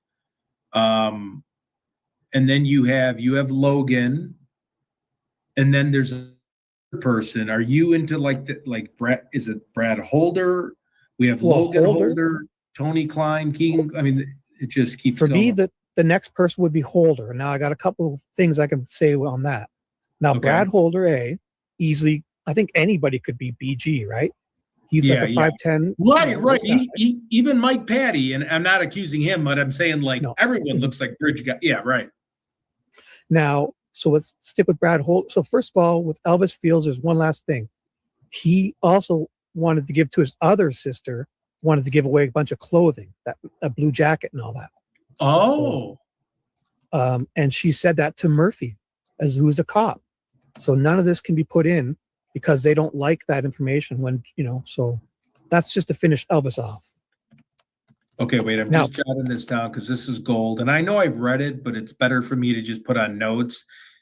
Okay, you know what? I'll send you an email afterwards. How's that? Because I'll send you an email because I've recited this over and over again. So I'll be able to send you the Elvis Fields stuff I just said and the Brad Holder stuff now I'm going to say. So here's Brad Holder. Okay, so easily could be Bridge Guy. Now, so he know his son, is Abby's boyfriend, he had a tattoo on his hand or a Right. drawing of the exact same configuration of sticks that was found on his son's dead girlfriend's body. He had that on his hand. And then may I just add this? I don't know if it was Sarah Carbonall, but out of all these people, if you look at their face, they said there was a very, very attractive boy or man there. And that's where I'm like, was that Logan? Because if you look at Logan when he was younger, he had the higher cheekbones. I don't know. Maybe it's just me. But when I look at Brad Holder, who was in his probably 40s, had a little bit of trouble staying in shape, how we get a little bit older. But didn't one of the girls say there was like this beautiful man? And when I look at all the suspects, Logan might be the closest to that compared to all the other ones, right? You're not going to call Elvis Fields beautiful. No, it might have been either Riley Voorhees. Ask Chad. Oh, hey, Radar, what's up? Hello, Radar, what's up? Yeah. I love Radar. So ask Chat who said that, because I know Betsy Blair said poofy-haired guy, right? Yeah. She showed that first sketch of a guy who looked, the round face. Now, Riley Voorhees. Now, if you want, I got something on her. She on the 13th walks past this guy with Shelby Duncan. Cheyenne Mills. Riley Voorhees was with Bree Wilbur. Sorry. Riley and Bree walk past this man in the middle of the day. They both have cameras. They both have smartphones taking camera shots, right? They also have that major big camera. So they're taking photos out there as if they'd see a creepy guy and not catch him in the background or walking away and all that, right? But so forget that. They don't have a photo of this guy. Okay, fine. But so they walk past him in the middle of the day. Teenage girls that are in high school, they know their clothing, they know styles, everything well, right? Right. On the 15th, Steve Mullins, the chief of police, goes to Riley's school and talks to her. So when the chief of police comes to your school, you remember that, and you don't get this wrong. 2 days after you saw the guy, 1 day after your friends' bodies are found, on the 15th, Riley Voorhees said, black boots, black jeans, black jacket, and he had a black mask on his face, squared jaw, and like longer hair sticking out. How do you? A teen girl just doesn't get that wrong. No. Right. A teen girl with hormones, from a teen boy to a teen girl, like they are infatuated at that age with looks and like who likes me, and they get butterflies. So you're saying Riley Voorhees, correct? Riley Voorhees described him as like girls, women and girls generally would look at a guy's shoes and they check him out, right? Right.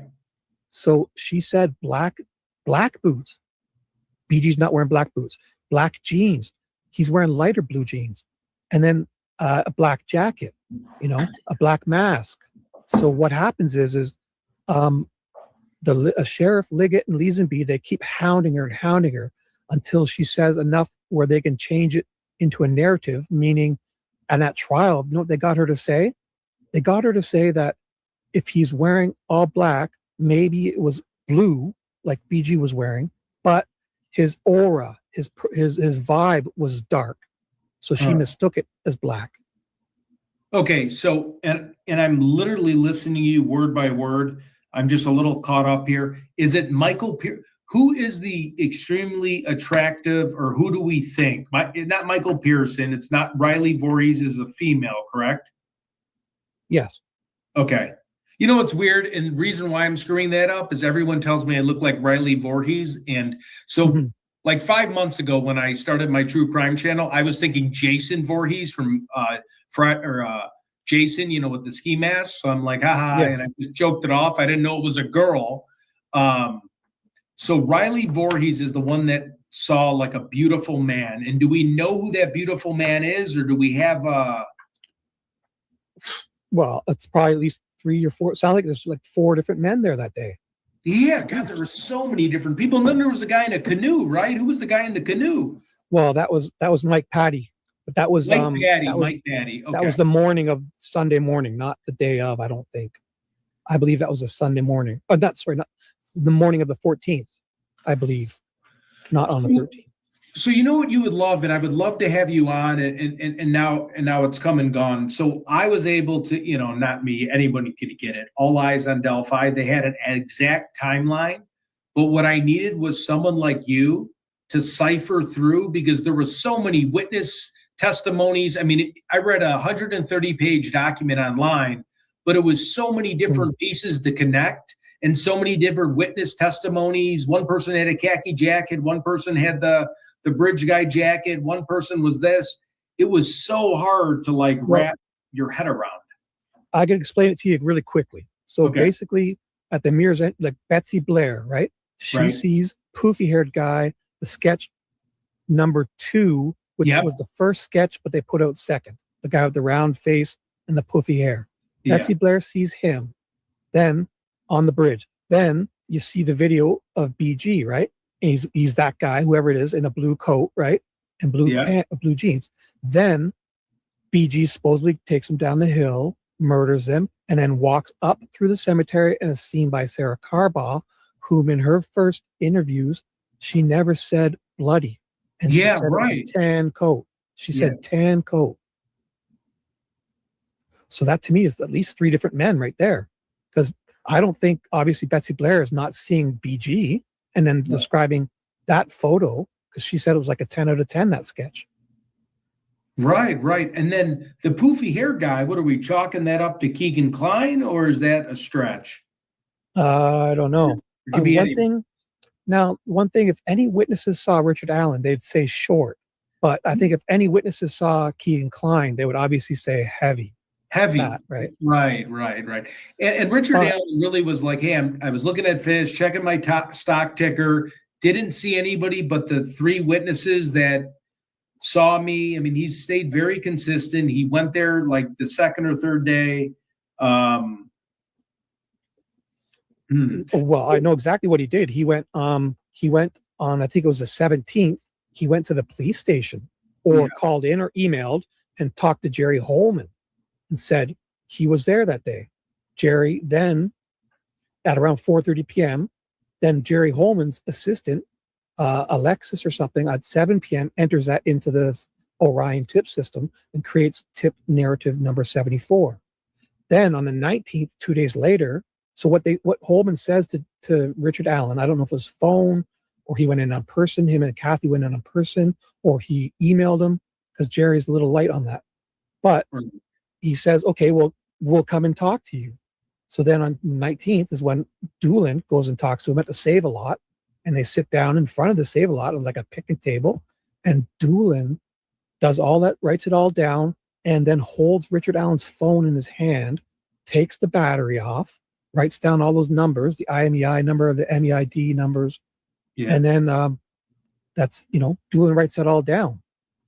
And then they enter that into the tip system, and because that tip system has alerted to, it's alerted because of the information. Right. The Orion tip system.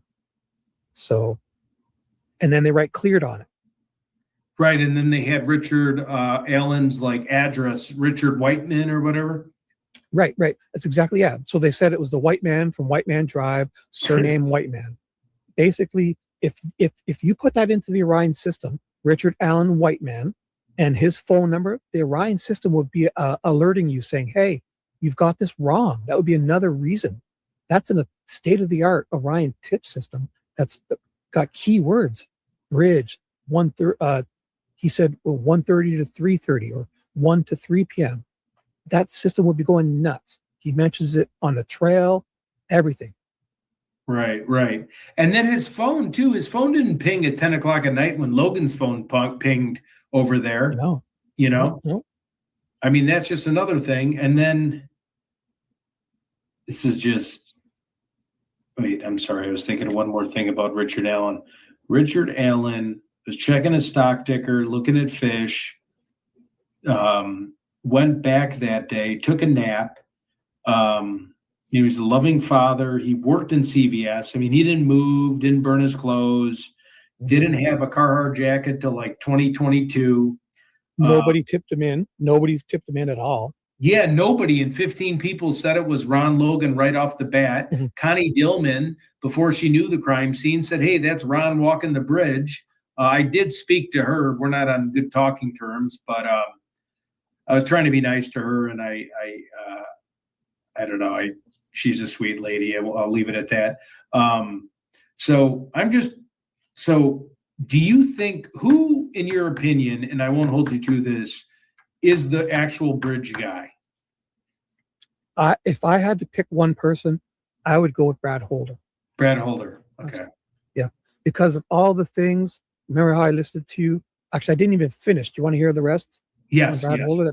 This is all in the court documents, so I'm not making anything up. So we covered Brad Holder. He obviously could fit the description very easily. He is Logan's father, right? His son's girlfriend had the stick configuration. He posted a photo with that same configuration on his hand, that star-shaped rune, whatever it is. Now, the other ones I left out was Brad Holder. He was cleared after Jerry Holman lied about the Odin report. So Jerry Holman talked to Professor Turco, got all that information, and then cleared Brad Holder when Brad Holder is the exact type of fanboy that Turco described would be the exact type of suspect in this case. So Holman lied about it and then cleared Holder. And he's the exact type of person that would have done it. Then they went back because of the Boucher, some guy, Ryan Boucher in Florida, a civilian. He got all those photos from Brad Holder's social media. He sent them to Unified Command, and either Liggett or Leesenby, I forget which one, I think Liggett, said, forget it, get lost. We don't care. We've cleared that guy. We've cleared Holder. And this Ryan Boucher was a citizen.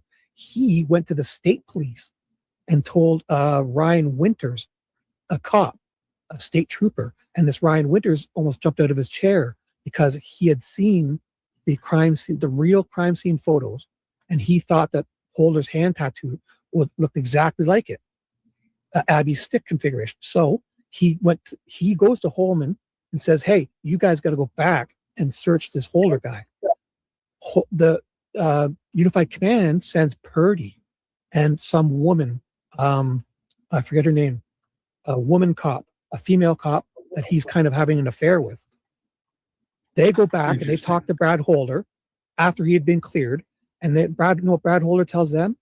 He says, I walked through the woods and I listened to the branches. I listened for the branches for Odin to speak to me through the tree branches. Oops. Yep. Brad Holder said that to Purdy and I forget her name, Lori Lemler or something. She's an ISP officer. They went back to speak to him. Then they cleared him again. And the last thing I'll say about Holder is he makes ceremonial knives. So I guess, am I here by myself? Ooh. So here, I'll finish with Brad Holder until he gets back, I guess. So Brad Holder makes ceremonial knives too. So Richard Allen doesn't do any of that. So. Okay. And then. All, okay. Go on. No, I'm just going on. Okay. So the girls probably, from your opinion, the girls wanted to come up to meet with Logan, right? Or no? I don't know, because there was that information in Logan's testimony where they say that he'd only met them once and he had them come and meet him. And then the first time he'd only met them in real life once, Abby, in real life, face to face. The rest of it was online. So it was like in the beginning of December of 2016 or the middle of December, they met and they started talking. And then I think it was the third. Talking underage girls online. No. Logan, the son. Logan. Okay. Yeah. The boyfriend. Yep. He 2 weeks before met Abby at, I think it was Riley Park or something like that. I forget exactly where. And then 2 weeks later, she's gone missing. So, and they only really met once in real life.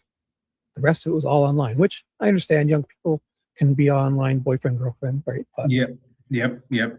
And then do you think Logan, did Holder, because You know, another thing I think about is like, would Ron Logan want to have dead bodies on his property? Wouldn't he want to put them in tarp and move them?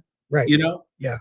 That's what I said last time. Yeah. That's the one thing I got that from put me you. off of Ron Logan is that he's way too savvy of a criminal or, you know, whatever, a savvy of a man to leave 2 dead bodies on his property. He would bury them. He would have burnt them. He would have done something, right? Well, yeah, So- done something. He's just not going to leave them there. And yeah. If he's involved in that, they must say he got drunk and passed out, or maybe somebody conked Logan over the head, knocked him out, and then left the girls there and left him. And he wakes up and sees him. Oh my God! And he wakes up in the morning and has to kind of just run off because the girls. I don't know. I'm not saying that happened. It just could be. The only reason Logan would leave them there is if he wasn't conscious or had nothing to do with the ending of it. The ending of it. If he's involved at all, I don't know. Oh, yeah. It's just, and then do you think Brad Holder brought Elvis Fields there? Did they have a connection? Well, they say they don't. There's a connection. The only connection they really had, they said, was how they were on Facebook. Elvis Fields was mimicking or imitating Brad Holder's posts on his Facebook. And then in Elvis Fields' deposition, he said Brad Holder was imitating him because he was cool or something like that, which is very odd. And then So- didn't Brad Holder admit to, I don't know if it's Brad Holder, admit to like an ex-wife that he killed the girls, or he admitted to Patrick Westphal, and Patrick Westphal told Amber, but again, that could No. just be. Yeah, his wife in her deposition said that Brad Holder said to her that the reason they were in that fight, they stopped talking, is because they they did some stuff by a creek. You know, they did a ceremony by a creek. So yeah, she said that. He never said it though. Oh, she said that, and they were going through a divorce, right? So that could have been a little bit of I'm not saying that's not true. I'm just saying Right. like a way a defense could spin it, saying, oh, there was marital problems, and she could have just been, shooting daggers at him, even though it makes But sense. She did say it in a sworn affidavit or her deposition. That's a sworn. Oh, she did It in could the be- sworn. Wow. Okay. It was in her sworn. It was in the court documents. That's all I ever really read. Okay, Yeah, yeah. sure. So a few months ago, so before I had like a group that would be on it, and I learned a lot about these great viewers on the show, but like I literally read like hundreds of pages, from the oversized appellate brief to the probable cause to like the Holder testimony with Richard Allen to I don't know if it's Liggett or Mullins interviewing Keegan Kline and interviewing, like I literally read everything, but there's only so much you can retain from, reading it just, on YouTube. Well, I've read at least 90% of them on my channel. I've only got a few more to go. I'm going to finish up. Basically, my live stream, when I went live about in the beginning of November, yeah. I went live every night for 6, 8, 10 hours every single night. And I read every document from start to finish on that Ollie's website. See, and that's so great. So the issue I had before, and I might sound kind of dumb here because I didn't know StreamYard could help. I used Canva, and what happened with Canva and what happened with the power of my computer is when I would read these long documents, they were tough to see because you had to put them into like a PowerPoint and then you had to read.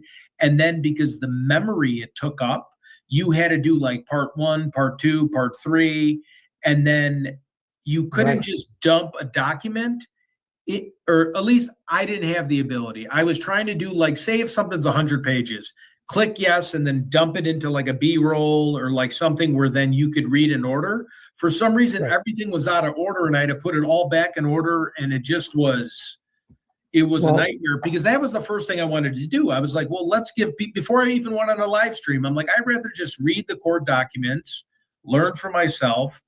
And then I kind of got away with myself with that, but that's kind of how I educated myself. But it was so many moving parts. And then you got people switching phones at, the sleepover at Keegan Kline's house, which I think they vetted him out pretty good. I think, he's a child molester. It might have been a coincidence. Tony Kline might have been using the phone, but I just can't see Well- some. I feel like they'd be like, hey, there's a big fat guy walking around, but maybe I'm wrong. I don't know. Yeah, there's a lot of rumor stuff too, like how Keegan Kline was possibly a peeping Tom looking in at someone's windows. Mask. I prefer to kind of go with the affidavits and the Me court too. docs, Me and too. at least if they said it to a police officer in a statement, that's pretty good. But the rest of it is kind of hard to know what's real and what's not. So, But I was if gonna- you, oh, go ahead. Go I was, ahead. I was just going to say what I do when I read these documents. I'm on a Windows computer. I use Okay. Google, and I use 3 monitors. I have 3 monitors going. So I have StreamYard on one, and then I share another screen. That's where I put the documents, and I would read them. So if you do stuff like that in Google Documents, if you look at any of my live streams, I have them all time-stamped. If you want Jerry Holmes depositions, I did 3 live streams, almost 15 hours worth on Jerry Holmes' deposition alone, his first Wow. deposition. Wow. Took me, and I read constantly. So when I started out, I run a business. It was almost a joke. I had an Acer Chromebook that's got no memory.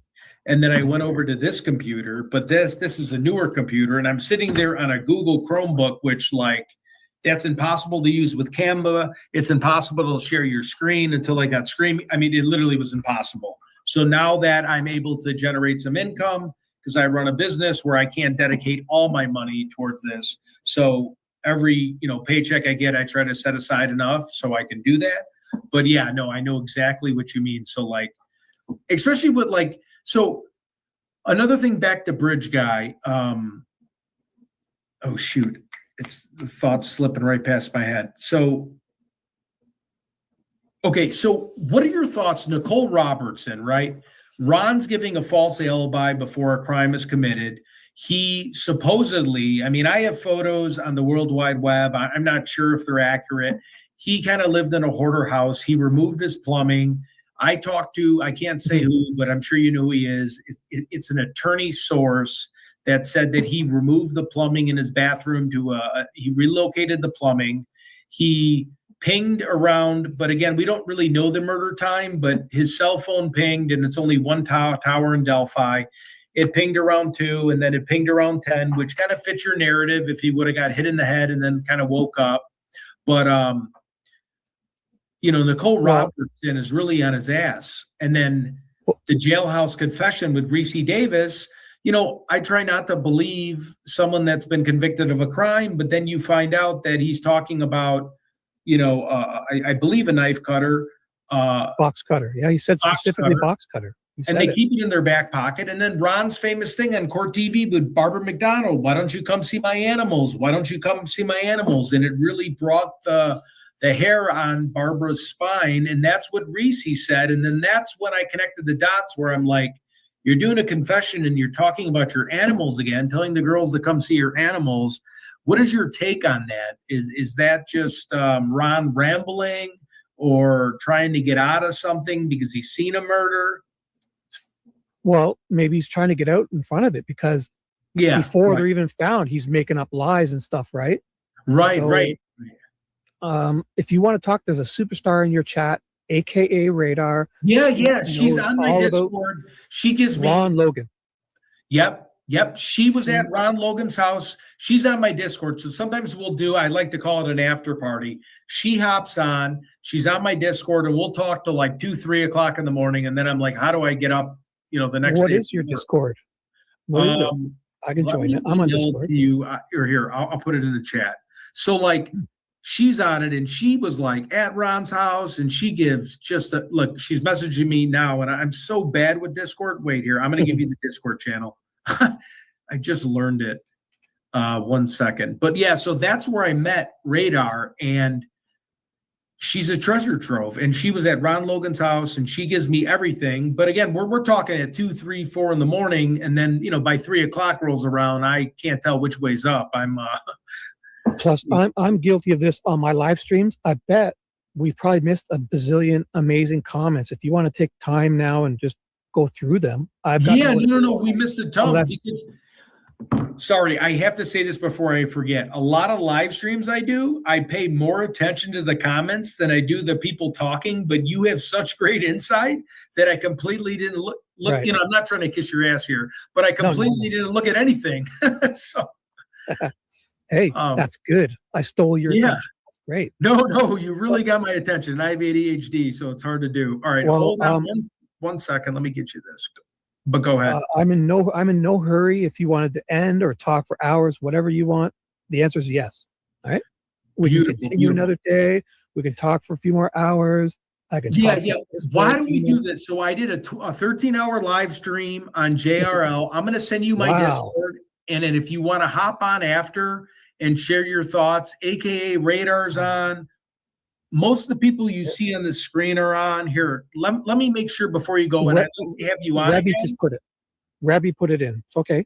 I'm going there now. Thank you. Oh, she's such a lifesaver. So next time, what I want to do is I want to be a little bit more prepared. I want to draw out a timeline, and then I basically want to ask you about each individual person and kind of put together just your own timeline. And I'm not going to hold you to it. It's more going to be like, all right, Ron Logan, here's the case against him. Here's the case for him not doing it.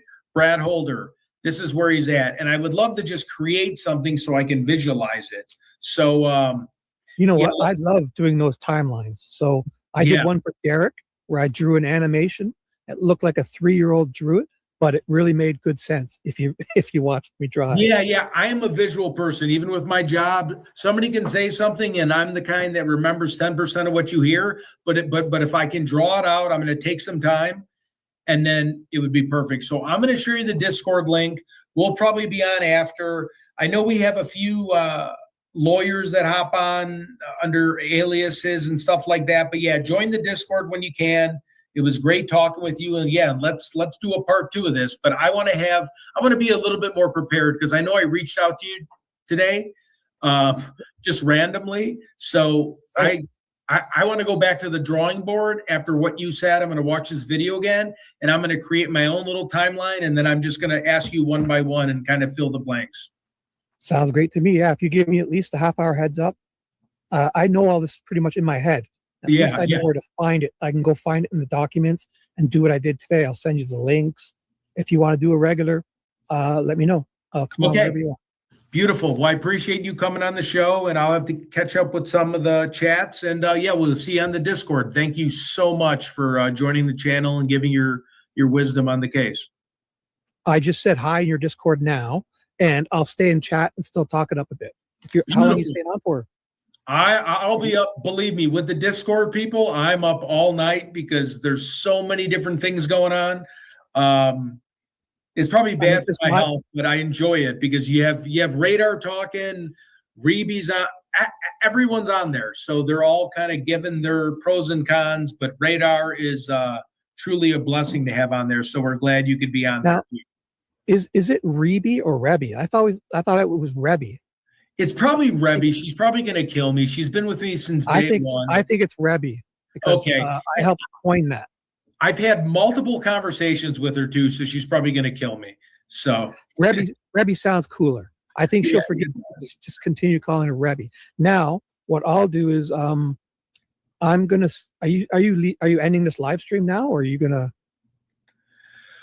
So I'm at a hotel. I was gonna grab a quick dinner before the bar closes, but I'll be on Discord. I'm just gonna grab like a sandwich and a Diet Coke. But I can keep the live stream open if you want to talk to these people. I'm not No. It's cool. No, I think it's always better to probably end. Like I've been trying to end on a high note before we ramble on. I think we've said a lot. It's been great, and I like leaving them thirsting for more Shibby. Exactly. Okay, I love it. I'll see you on the Discord. And again, I was up at 4 a.m. streaming until this call. So I'm excited to have you on the Discord, and let's continue the conversation over there. Definitely. Thanks for having me. Good night, everyone. Yep, I look forward to seeing you here. All right. Can I say to my one thing? Bye. Bye. That's great. All right. Later. Bye-bye.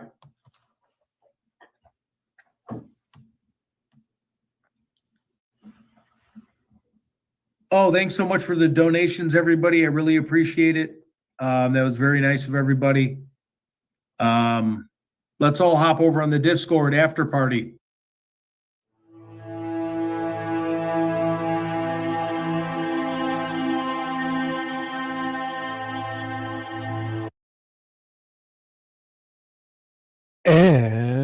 you're back. Oh my God.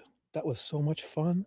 That was so much fun. Now, you must go over there and subscribe and become a member, because now what I will do is this is a members only content, but I'm not going to play it.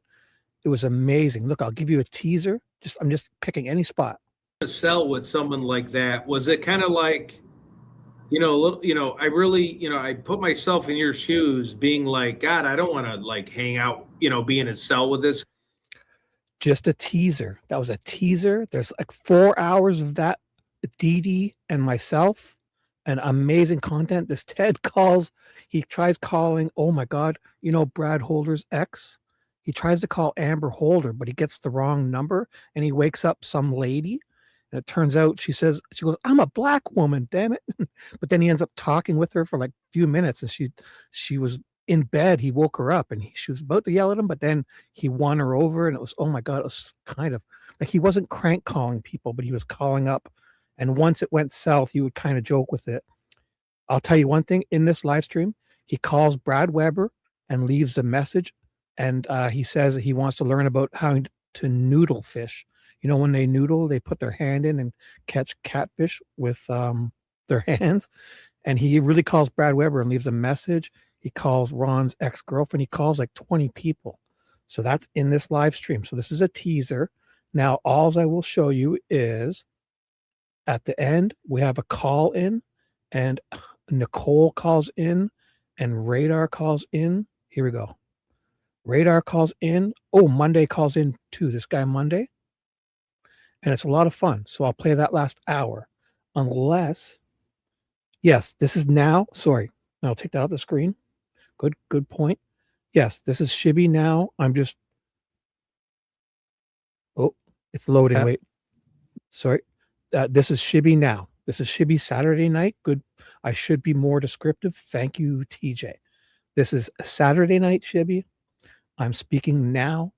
I'm not in the past. I'm right here in the live. And I'm talking to you. So everything I just said about this live stream, you must go watch it with Dee and me. The first 4 hours, amazing. Ted calls people. Oh my God, he's hilarious. He's amazing. And then at the end, we have a few phone callers. And it turns out Radarrr calls in, and the sweet Southern Nicole calls in. And here, this is what you get. This is what you get. Oh my God. Action-packed, heavy. This is for you. So this is a teaser. This is all you're going to get is this part, because it's kind of like we were just having fun at the end, the last hour. Perfect for this. And then we'll decide. Oh, it'll be just enough to get us into Dave's show. And I'm here. I'm here in the chat. This is from a couple nights ago. Let me just double check. So this was the best one from 1 day ago, February 26th. So 1 day ago. And the first 4 hours is amazing. Serious. Ted investigates, calls people. We go over documents. Dee's there. Amazing show. Reese calls in. Oh, let me give you a teaser. I'll give you a teaser. If you want, Reese calls in. Check this out. A thing called the Tina Garrison Report. And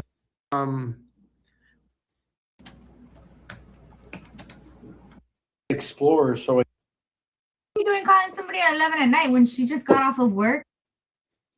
for whatever reason. All right, I'm going to call Kyle. wait, let me find it. Reese called in somewhere. We all talked to Reese. Oh my God, maybe it was right at the beginning.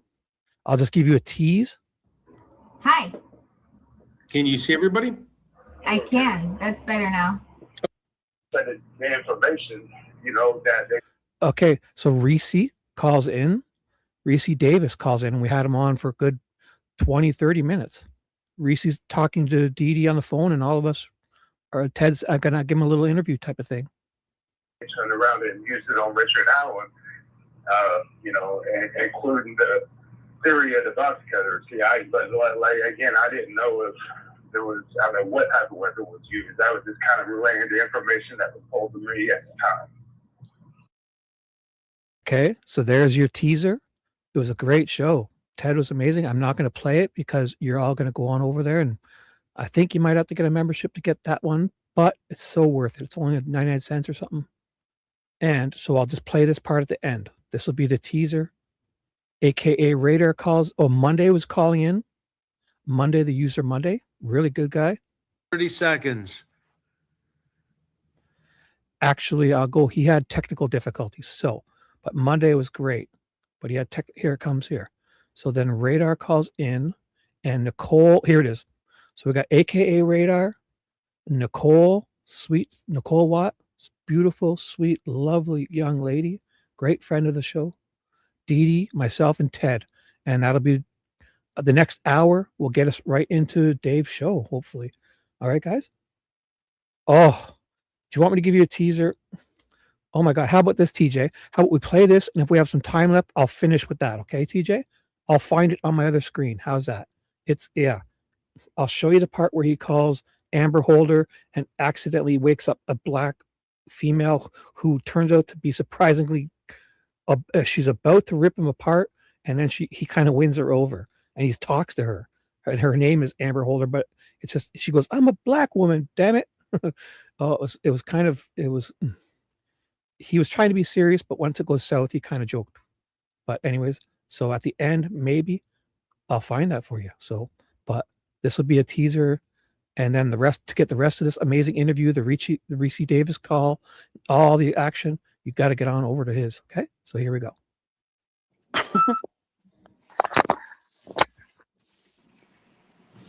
Wow, we got like a full house here. Right? We better? I started to say, Diana, girl, you have no idea. Every stinking time I've gone to Delphi, I've had the wildest experiences. So wait, and Radar, I love your experiences, but real quick, I want to do a roll call. What time zone is everyone in? Central. East. It is 12:45 here, a.m. Me too. Yep. There you go. 9:45 here. Perfect. What are you? What are you like? 10:45? 10:45 where I'm at. Oh, you There got you a go. page. Yeah. I'm in the east, 15 minutes west of Toronto on the north shores of Lake Ontario. The lovely country Wow. of Canada. Awesome, Shivs. I didn't know that.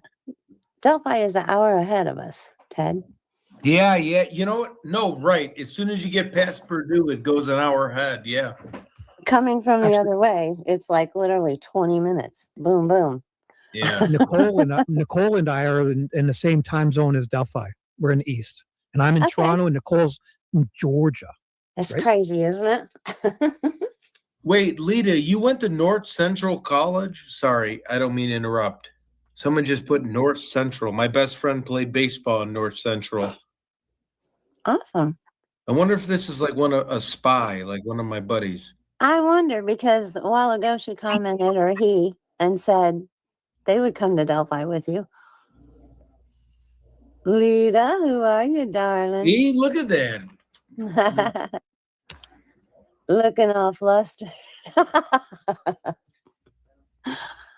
Oh, you got a fangirl. No, that's not good. Like North Central hits home. Like that's my best friend's college. Maybe it's your best friend. No way. No, because I've known Lita Joe for like 4 months. There's no way it could be. Well, okay. Carol. Carol. I'm putting you on blast. TikTok follow.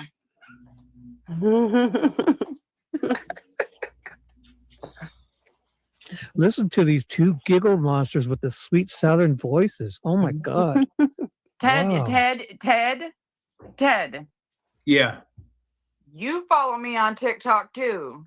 You go I and do. follow me. I followed you now. I follow you on TikTok? No, you need to though. Oh, sorry. I don't even You know. went to look at my stuff and then you liked one of my videos and then left. Unacceptable. Oh, I'm sorry. Here, I'll follow you. Sweet yet firm. Love it. Is my screensaver up? The avatar, Shibby? No. No. I'm more What's worried there? about this person that knows where I'm from. A white circle. That's what I'm seeing. That's weird. Okay, we got to follow you. I You have are. a talking white circle. I don't know TikTok. Hey, what does everybody think of my buddy Jonathan? Sometimes he'll do the shorts and he gets so much hate mail. It's like terrible, but Your shorts? no, not shorts like the videos where he'll come in here. I knew what you meant. What does he get hate mail for? That's not nice. Yeah, I know. I don't know. I don't know why. That's not nice. Let me see. Y'all be nice out there. Yeah. Yeah, for sure. Wait, I'm so worried about Ted.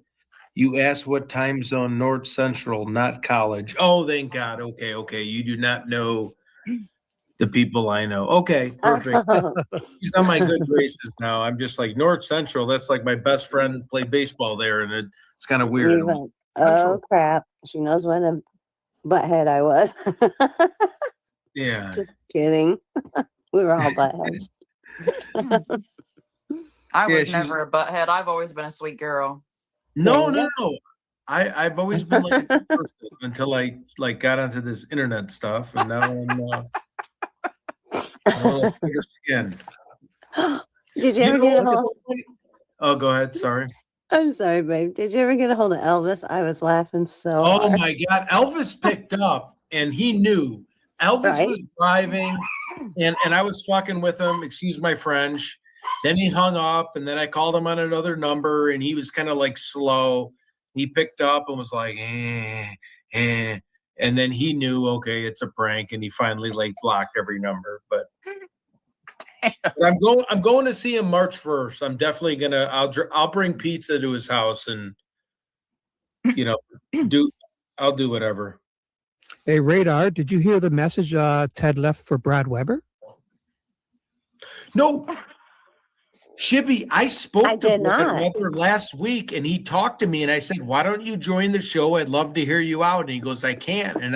And he totally caught me off guard because he picked up, and I really screwed up. Like I did not know what to say.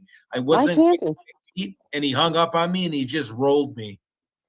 No, tonight you left a message for him about noodling. Oh shit! Yeah, I'm probably gonna pay the piper for that in the morning when he calls. No. It sounded like when you called Brad Weber, you got his voicemail, and you sounded like you're a professional guy coming into the area, and you wanted to learn how to noodle. I'm blocking all these numbers in the morning. I have to work in the morning. I do not want to deal with these crazy people calling me, like talking, like holy shit. I Why think you left can't a he? fake Did he name though. explain? Is he under a gag order? I have no clue. I mean, yeah, no. I mean, Delphi was like, Carroll County was like telling people in Texas they were under gag orders without documentation in hand, nothing from a judge. What? No,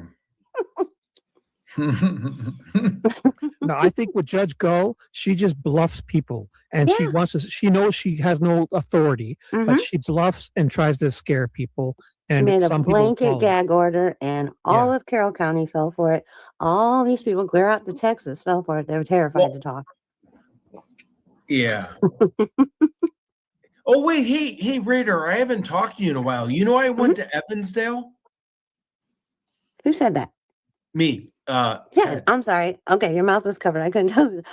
I knew you were going. Did you? Yeah, and you met so with I got to go to Drew Collins' house. So I get there. Drew is amazing. Yeah, and he's in so my amazing. prayers. But so there was like a 60-mile-per-hour wind warning.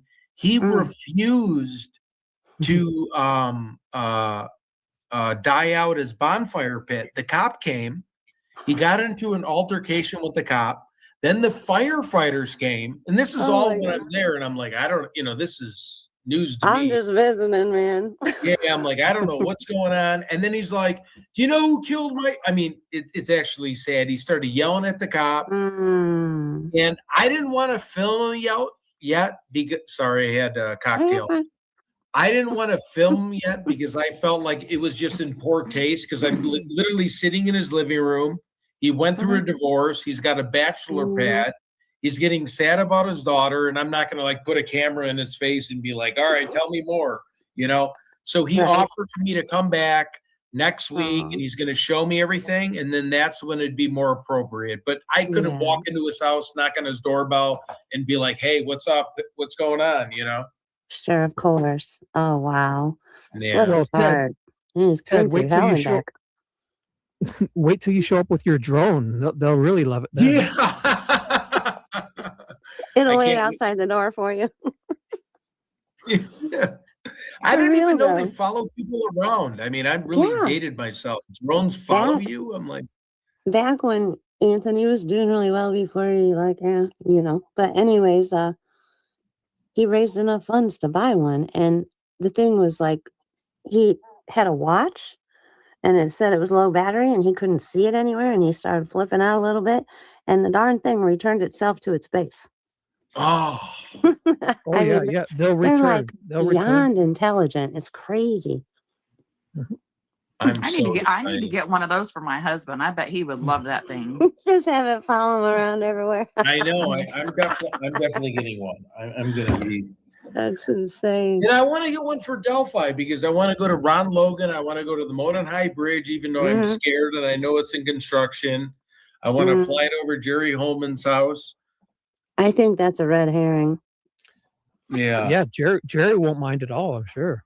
I think they're calling the construction BS to keep people out of there. They don't want anybody measuring. Well, they're in big trouble now because a lot of the bigger crime or the content creator channels are finally catching on. Like Richard Allen's Innocent. I caught that. Kyla Ray and the other person. Yeah, I caught a few. I was like, circle. At first I was annoyed, and then I was like, oh yeah. I was so annoying because they didn't know how to pronounce Delphi. They didn't know how to pronounce anything. But at least they got the message out, and I'm like, shit, if they're coming after you, like the entire community is, you know? Right, exactly. I saw that Annie Elise put out a video the other day. That's the one I saw, yeah. Annie Elise, right, yeah. Dee, who's that Australian guy, the English guy with the accent we used to watch? Harsh he Reality? said Delphi. It was so cute how he said Delphi. Yeah, Delphi. Yeah. Yeah, the comments in Annie Elise's, her whole chat was full of, this man's innocent. I'm watching this for the first time. There's no way that dude's guilty. Yeah, so like 6 months ago, you know, the clown Crime Circus got a hold of Richard Allen's interrogation first, and literally the first like 10,000 comments. Because I'm like, am I crazy? I love interrogation videos, but I never seen one so obvious that someone's trying to body slam them and railroad them. And my dad's a social worker, and I had to ask him, I go, am I like completely, you know, an idiot? Or is this person as innocent as possible? And he watched it and he's like, holy shit, like that guy's innocent. And, you know, you read the comments and there's not one pro, you know, or there's not one person outside of Gray Hughes and that girl that puts too much filler in her face from Hidden Crime. Right.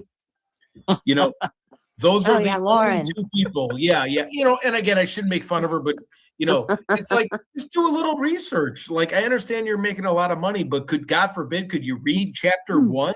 You know? Right. It's scary. It's. I know. Oh my goodness. Yeah, I was thrilled. You know, there was here and there, maybe one every 20 comments, someone popping in saying, he's 100% guilty. The evidence was there, blah, blah, blah. It's like, yeah, okay, what else? A lot of the guilters, I think they have that stance for a reason, and it's not because they really think so. Some of them have admitted that they're trying to help the state. Yeah. I got into it with somebody. He's like, oh, Richard Allen is guilty. And I'm like, yeah, you believe in Santa Claus, the Easter Bunny, and you believe there's a gold at the end of the rainbow. And you believe everything law enforcement says. Yeah. And leprechauns. Leprechauns. Don't forget leprechauns. Leprechauns. Right. Yeah. Now, I do worry about like Indiana, right? So they have their guy. They have that bullshit confessional. And then what are they going to do? Like, the right thing to do is overturn it. But then again, are they thinking towards like the parents? Do they just want to sweep this under the rug? Because he wasn't exactly this squeaky wheel that gets the grease, right? He's just a normal dad. And I do worry about that a little bit. Like they're going to throw it out because of politics. No. I'm not trying to disappoint anybody. I hope not. I'm just like, you know, both sides. I get it. You know, there's people that say it's so botched up from the very start that they'll never catch the real killer, which is scary. It is so botched up. I mean, it is. Yep. Or if the real killer is dead. Right. Right. Or That's that. possible. Yeah. So if he's dead, we might as well just, you know, put the blame on someone else, you know? You know, when Kyle Fortson, they alleged committed suicide, I listened to the scanner over and over and over during that time frame, and I didn't hear anything about a suicide or a gunshot. Only thing I heard was about an attempted abduction or kidnapping. What? I just really wonder. Right after Holman went and did his thing with him, like he did Richard. Oh my God, Holman was an animal towards the end. Yeah, It was like, he even at one point was like, you don't want to be the fall guy. I mean, he even believed himself. He's like saying, don't be the fall guy, which means you don't even believe he's the guy. Right. Yeah, he wouldn't even let him get a word in edgewise either. Every time he tried to speak, he'd be like, wait a minute, you did this, you did that. Yeah, but I'm on your side. yeah, the experts. Oh, hey, listen, these experts are, you know, and I'm like, my God, this is. I don't think you're a bad person. Richard's like, oh, you think a killer's a great guy, huh? Yeah.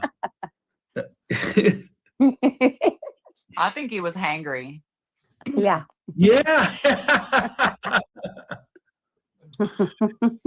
Probably for a pork chop.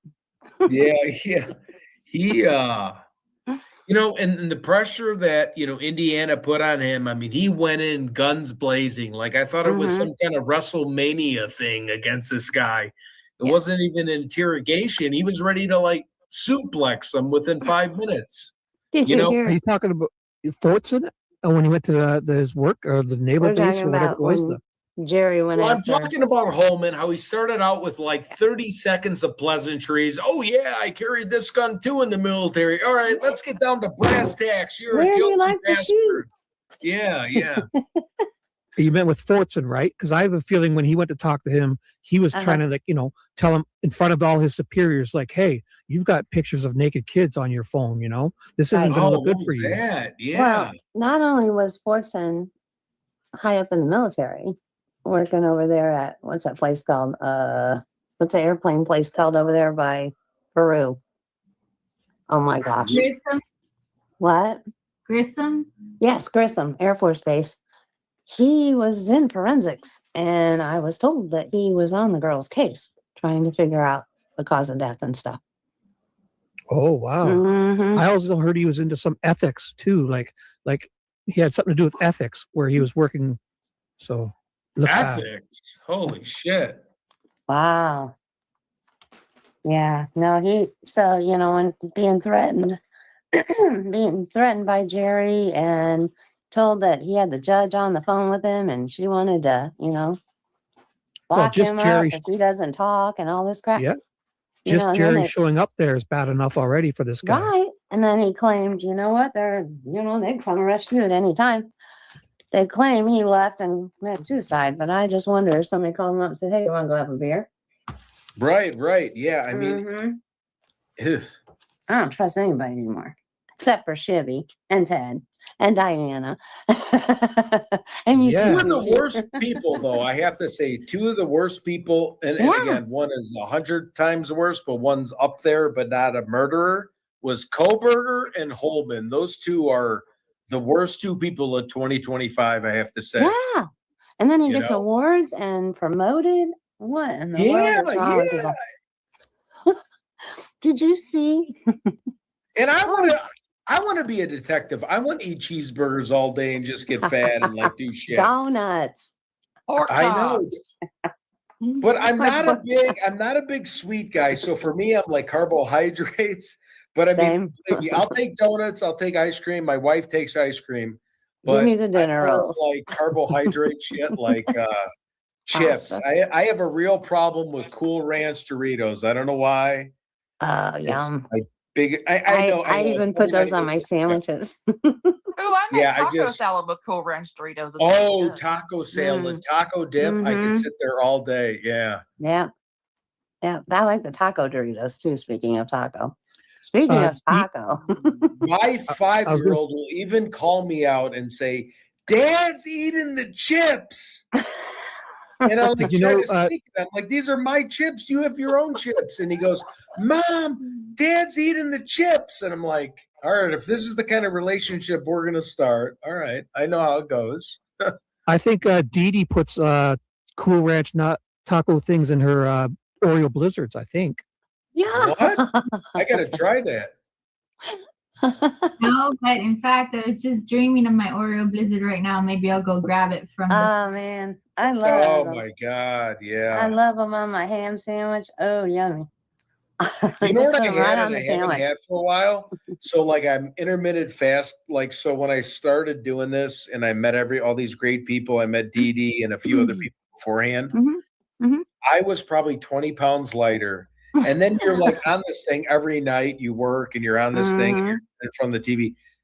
Well, I started gaining weight and I've never really loved Twizzlers. I started eating fucking Twizzlers, like these little Twizzlers.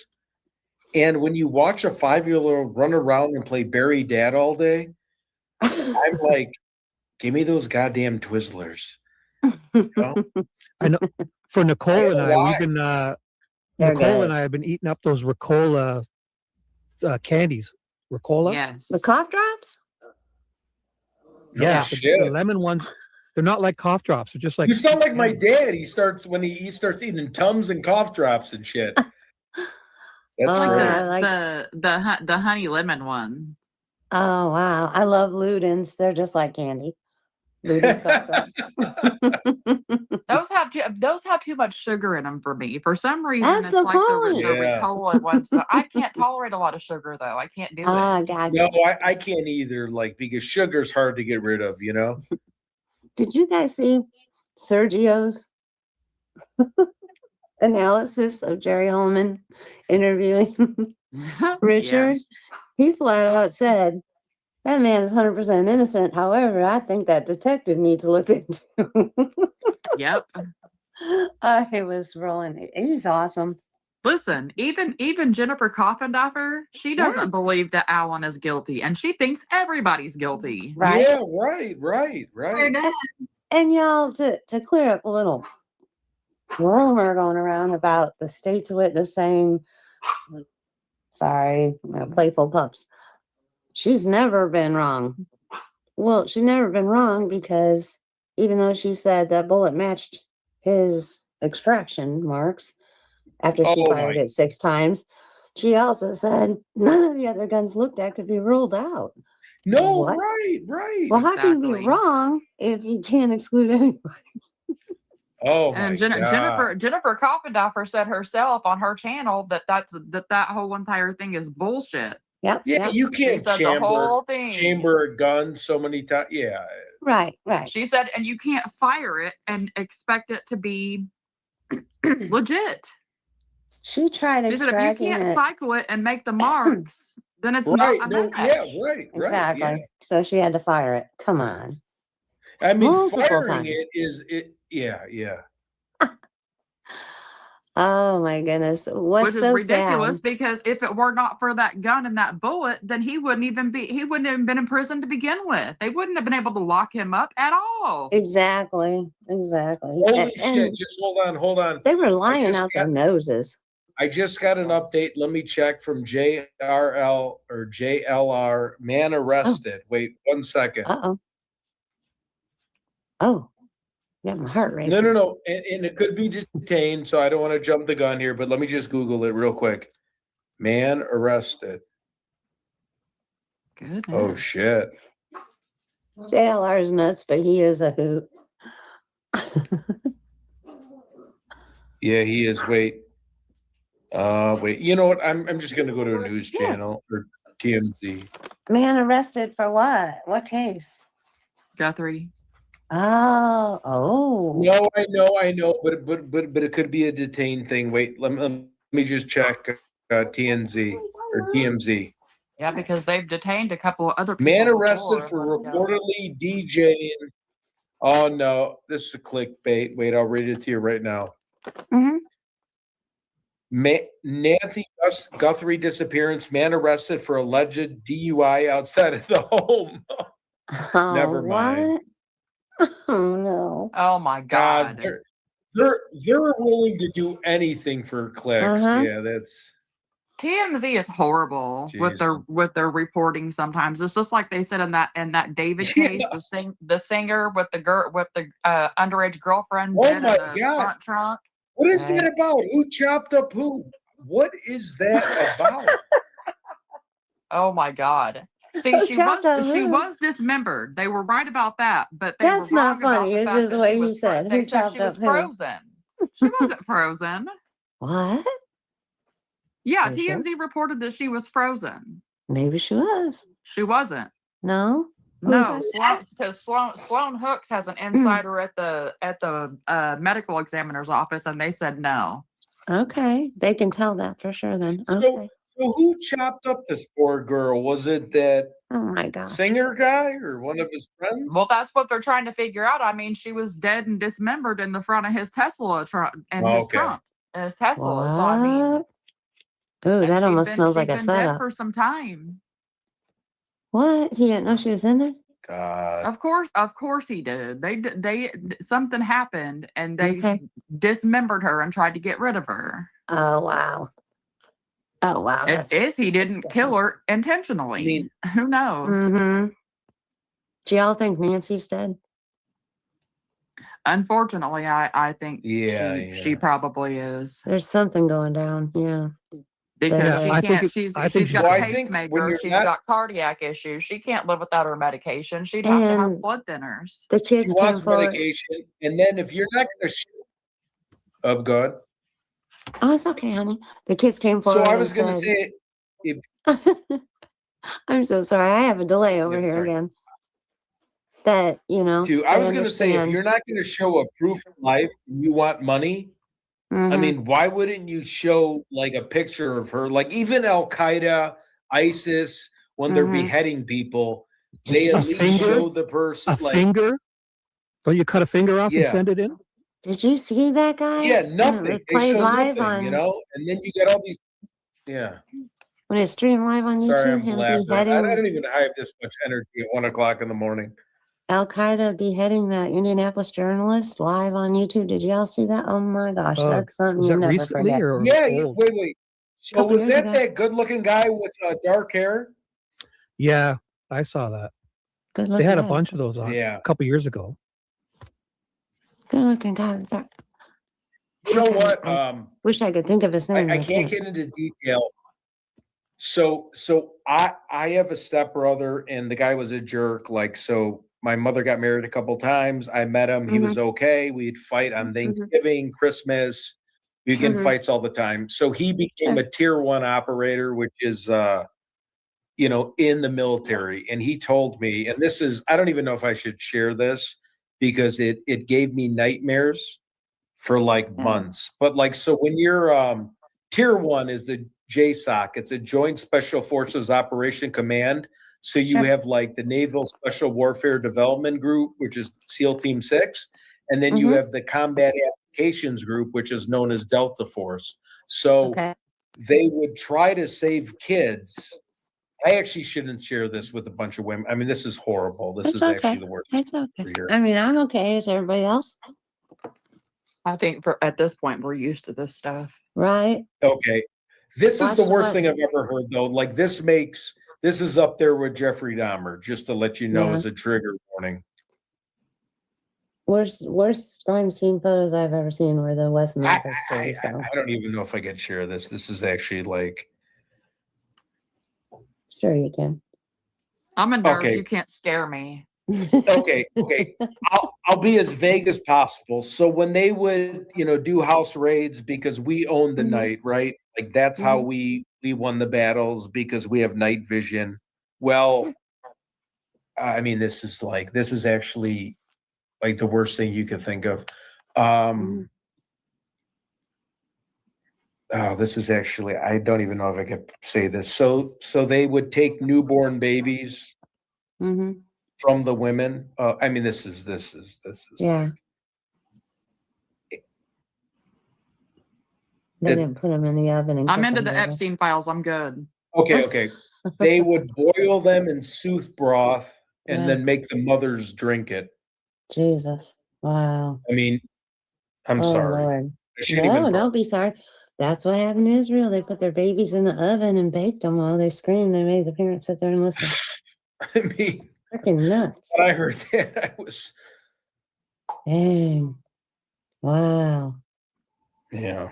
Well, in the Epstein files, these code words for stuff.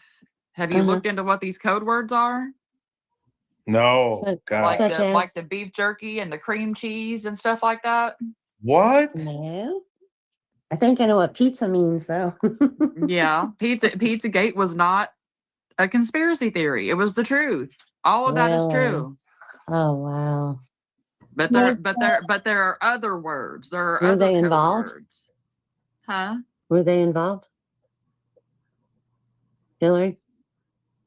Of course. Have you not seen the picture of Bill Clinton wearing a fucking blue dress and red heels? He's in the jacuzzi. He's like, Jeffrey Epstein had a painting in his New York a Bill in a house. dress, right? Yes. That's a good painting. I missed that. Holy blackmail. But it looks real. Question. Mimi's asking if Daniel Penny, the journalist, was the one who was He beheaded. choked out the person in the subway, right? What's the name? That's what I'm thinking. The person in the subway, but no, the one I'm thinking of. I want to say his first name was Jim. He was from Indianapolis. Yeah. Daniel Penny was a Marine that got a homeless guy who was trying to stab people in the rear naked chokehold to like hold them, and the guy died because I mean, you're trying to stab people, you're an asshole at that point, right? I mean, mental health is bad, but you can't stab people just trying to go to work. So. Right. No, what's that guy's name? I'm going to look him up. I'm going to look up that journalist because he was a journalist out there, and they were holding him, claiming he was a spy. I just can't watch any beheaded things. So if I Google something that shows somebody, it's been taken down. No, I'm sure. If it's not, I'd be amazed. Let's see, journalist. But you could tell by his face. Penny. They made him read something saying, that he was a spy and blah blah blah. And then when they pulled out the knife and actually started to cut, he turned around and looked at the guy like, "What are you doing? You told me you weren't going to hurt me." Kind of look. James Foley. Literally, yeah. Ugh. Yeah. His parents said by the time he made that recording that he didn't even resemble himself whatsoever. Ugh. Yeah. So sad. Yeah, we're talking people about so evil and sick. I know. Exactly. Well, the devil. Especially with like with the cartels too. It's like what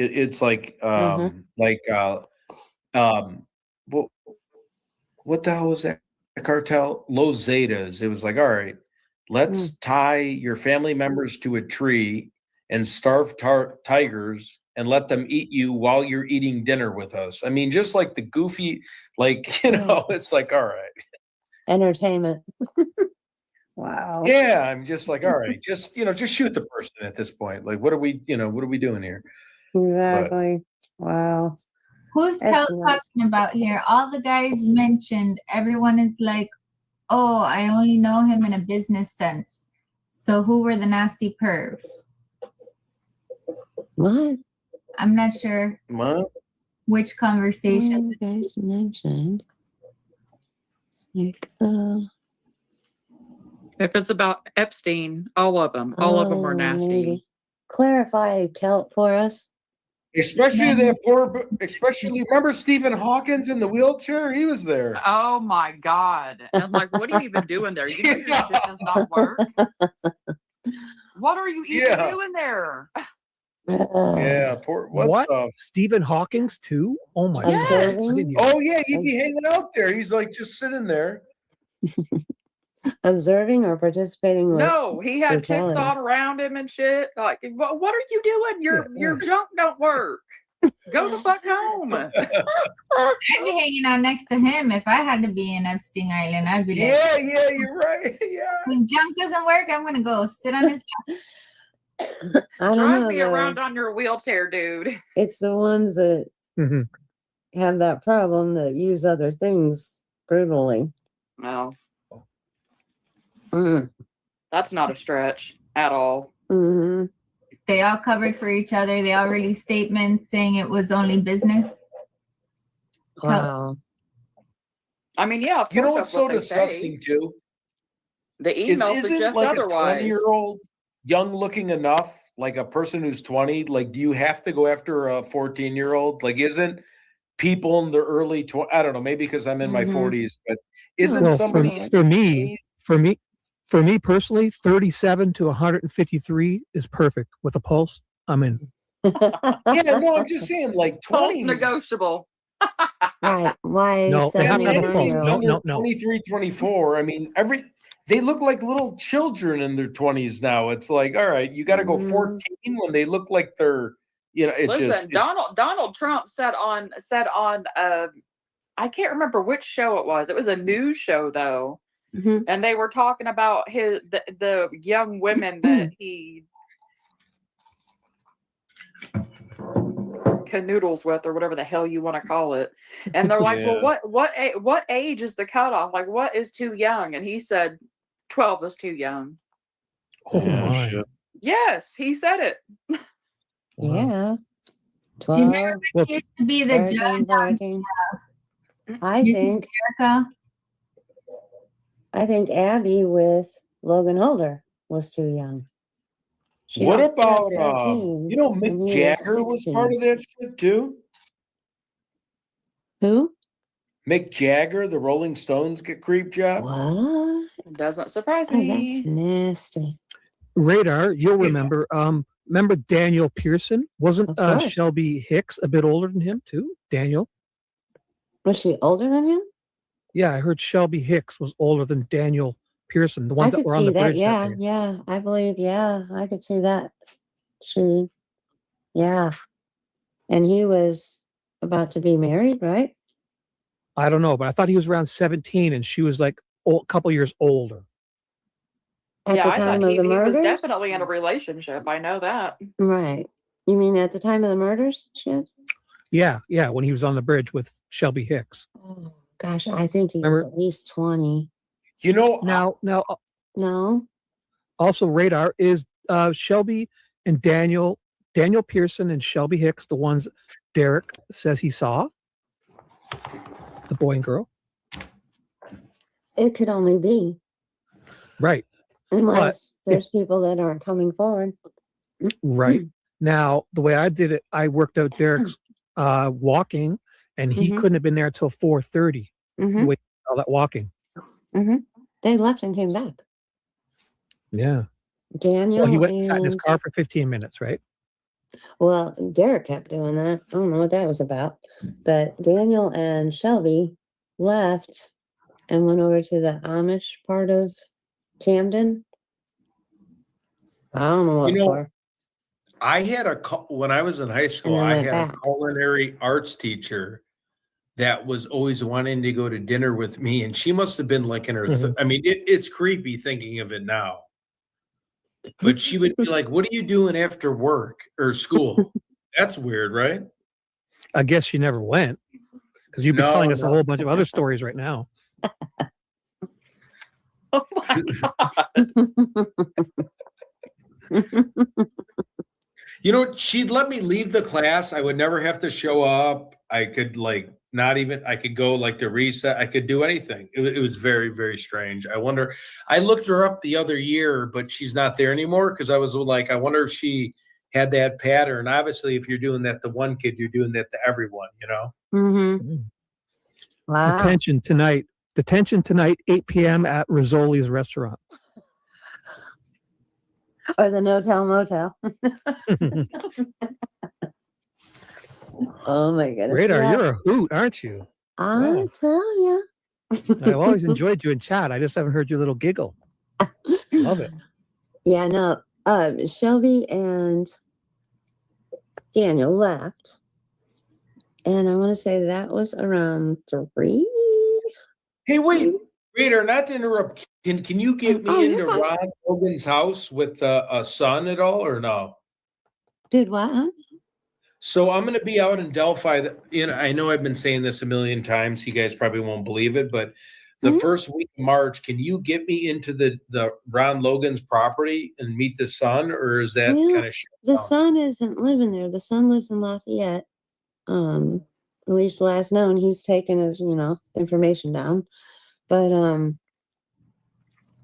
I don't know if they're renting it. I did some digging into the ownership of the property, and this woman that's staying there now has been on the lease, or what do you call it, deed, for 25 years. I have no idea who she is. Yeah, it's crazy.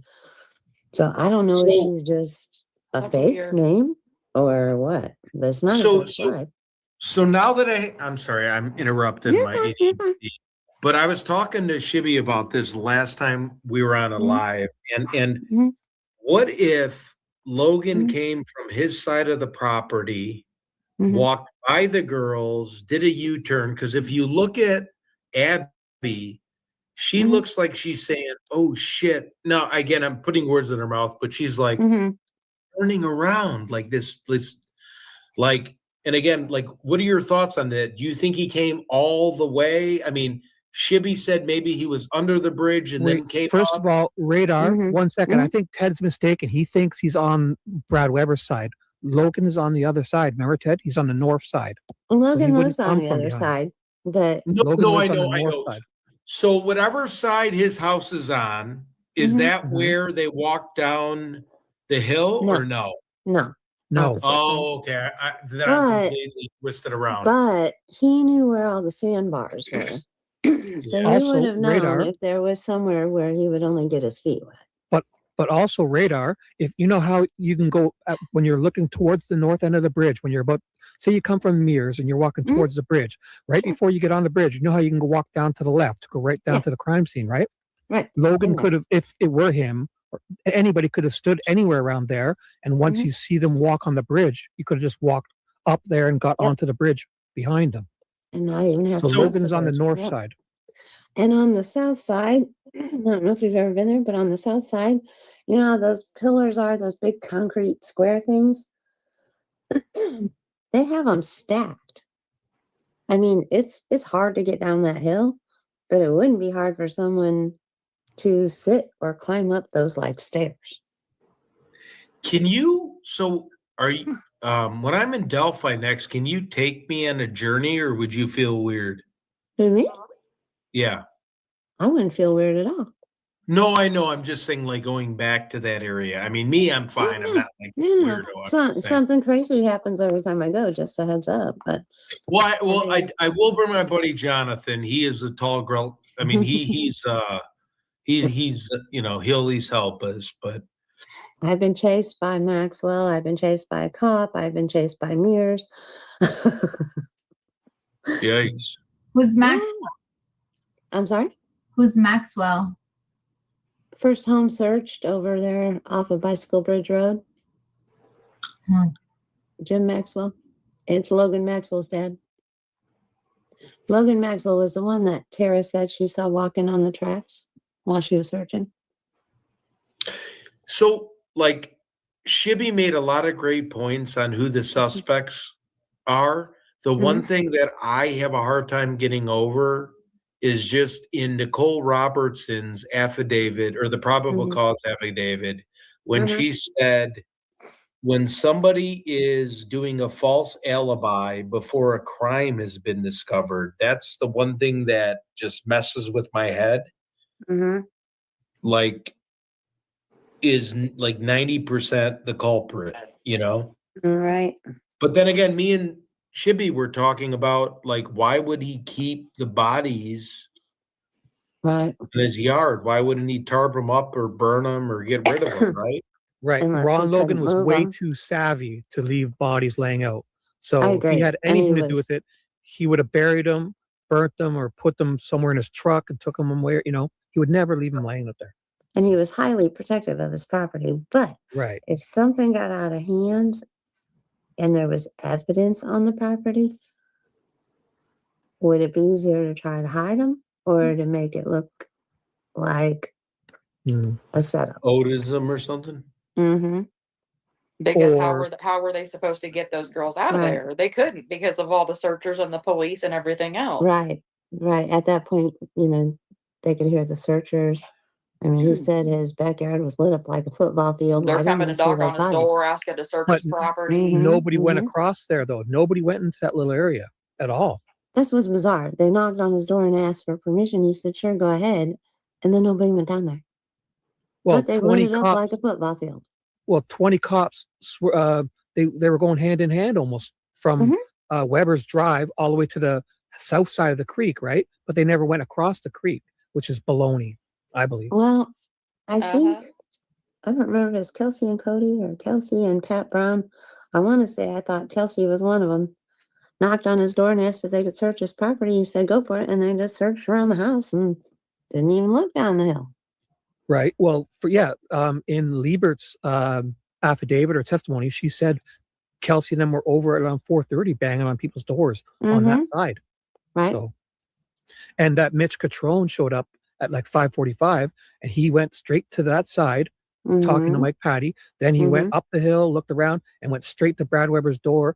Brad Weber answered in a house coat at like 6 Acting like he o'clock. was asleep. Yeah, I don't know what. No, he was in one of those smokers jackets like Hugh Hefner. Yeah, and it was open, right? And or like Oh, Harvey come Weinstein. on. Harvey Weinstein answered the door and he's got his dong hanging out. Yeah, Oh, on my his taco meat. Oh man. Hey, you want to come in? The toe No. was enough. Thanks, dude. Yeah. He's drinking a martini with a toe in it. Wow. And his girlfriend made a police report that at 2 a.m. she heard a thump, like somebody shoved somebody into the side of the house. Was that Connie or the other one? No, this was Weber. Weber's girlfriend. Oh, okay. When they were looking for the girls and that, and the next morning, I think it was after they found them, she called and said, "I heard something like somebody literally pushed somebody into the side of the house." So they reported it as the 14th, but she heard it the 13th, 2 a.m. Well, which would technically be the 14th, I guess. Yeah, that's the 14th. But yeah, and that's then, about the and then time. those screams in the middle of the there you go. night. I heard that on the scanner live. Well, the captain, the fire chief, Starretts, he's the one that was caught on the camera. Didn't he go back at 2 a.m.? Who said that? Wasn't that No, Starrett, that right? was oh darn it. I'm gonna have to look Chief at his name. Daniel Starretts. It's the same guy. It's the same fireman that walked past Kelsey when she was interviewing with Renner at the ice cream place. No. Oh, nuts. I could find it. real Erskine, quick. no, right? No, Okay. No, it was a name I had never heard before until they leaked it out. Let me see here. This is Ronald. This guy's always posting like SOS exclamation mark. Is he just kind of, who's this guy? Ronald Aaron Lopez. Aaron Lopez. Hey, Ron. Hey, Ron, yeah. Aaron Aaron Lopez, Lopez, isn't it that- like all these people with their real subtle emojis that I get constantly. Exactly. Well, Yeah, we learned I on flipped Dee out when I Dee's found channel. out. Huh? We learned on flipped out Dee Dee's when channel. I found out the fireman was the same one that was watching her interview with Runner. That was pretty weird. I'm looking for his name. I was going to say, Dee Dee, about Boyt, B-O-Y-T. Tell them. Oh yeah, this looks like Boyd right here. Want to see this? Yeah. They don't care about Delphi. They just go around. Wait. Goodbye. Here's the person that says, why act dumb? But we're looking at your profile. Again, I'm not going to be mean. Let's see what he said. I'm just curious to see what this guy looks like. Why act stupid? Pat Clausen. Is that okay to say the name? Oh yeah, Pat Clausen. Yeah, I remember that. Yeah. So was there actually radio chatter? Because I remember hearing on another channel there was radio chatter of 2 a.m. There were police sending screams someone heard. back to get a phone. Yep, there were screams heard. Around But to go back and get a phone. Yes, sir. Why act dumb? But you're acting dumb with your little emojis, buddy. That was where the fire chief came in. He said that Tobe called, they had just called it a night, called off the search at a little after midnight, and his guys were a volunteer. So, you know, they had jobs to go to the next morning. And he said about 2:30, Tobe called him and said he needed him to send guys back out there because Liberty's phone pinged at the Motown High Bridge. And you know, he expressed his concerns. My guy's got to go to work. Isn't there someone else, you know? But they went back out and found nothing. But that's about the same time the screams were heard. And for Tobe to call him at 2:30, that means that Tobe got the call about the ping probably around 2:13. Everything's 2:13. Oh, wow. Yeah. I didn't think of that. Yeah. Another 2:13. Yeah. It's all over the place. All right, my good folks. I'm going to hop off of here. My dogs are farting. They need to go outside. Well, we can't hear yours like we can hear mine. Well, listen, they're down here snoring like lawnmowers. But Oh, it's so sweet to talk to you, hon. Say that again. It's so sweet to talk with you. Well, same. And you So do have a nice. sweet voice. Same. Oh, bless your little hearts. Yes, that doesn't mean what you think it does, Shibby.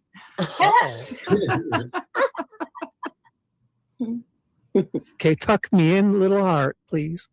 Come tuck me in. I love you. What does that mean? Night, night, let's Nicole. talk No. again Here, I want sometime. to do what they do in the Olympics now. Oh, wow. Everyone does that. Oh, don't mention the Olympics. Oh, God. I'm gonna Team stay in USA, chat. though, baby. Hockey. Team USA. Let's go. Good night, Finally. sweetheart. How the hell did we beat Canada? That team was the greatest team I've ever seen assembled, and it didn't have my favorite hockey player, Connor Bedard. That was the biggest mistake not having that guy. That's probably well, I don't know. It was a pretty good game either way. I know, but McKinnick, McDavid, Bree, I mean, it was like every great player. But it was a good It was pretty stacked. Yeah, I mean, Jesus. It was like the Jordan Dream Team. Yeah. Do you have the runner I mean, the States. video? Oh, which Shibby? one's that? The one with Kelsey at the ice cream shop talking to Renner? Oh, yeah. Yeah, I have that. Okay, right. I think it's like right after she does the weird funky giggle and that. This Pat Clausen guy walks out and you can tell he's keeping his head straight forward, trying not to look that way. It's it didn't. I have that on a playlist on my channel. There you go. I didn't think twice of it until I found out it was the same one. Now, on camera. Nicole, Shibby, your girlfriend, is now saying she's in the chat now, so she can't resist leaving you. Who's that? Nicole, Nicole? she's back in the chat. Yeah, Nicole. She just had to take care of her doggies, but she's good to go all night. She's got stamina. Okay. I feel like I'm a trooper. It's like 1:37. I usually get a text from DD and Crystal at about 5 a.m. saying, "What's up?" Are you up at that time, or do you sleep a little bit? You fall asleep, right? Because you got kiddos. And My 1:30 a.m. is when Crystal wakes up. I think she wakes up at 4:30. wow. Cause yeah, she wakes up really early. So whenever it's 1:30 for me, I always expect a good morning text from her. Here, let's get that. Yeah, okay. Oh boy, yeah, that's. And she wakes up super early. Yeah, my son gets up about 5, and he's like, "Dad, tornadoes! Let's go down and watch tornado movies." And I'm like, "Oh shit, it's out of control." But Radarrr was in Ron Logan's house. Like, I don't know how she managed to get to the person's house. Like, were you on a date? Was it an online date or what?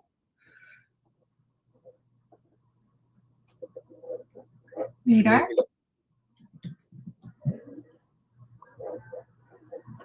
Radarrr? Maybe she was catfishing Ron Logan. Radarrr. But yeah, if you're so there, I'm Radarrr. on the bridge. I mean, I really want to like immerse myself in that world. God, that tequila. Look, I haven't even had that much. Look at this. I'm usually vodka. Tequila just kicks my butt. I don't know why I'm like, I'm in bad shape today. All right. Do you want to hang up? Are you guys ready to go? Yeah, I'm dead.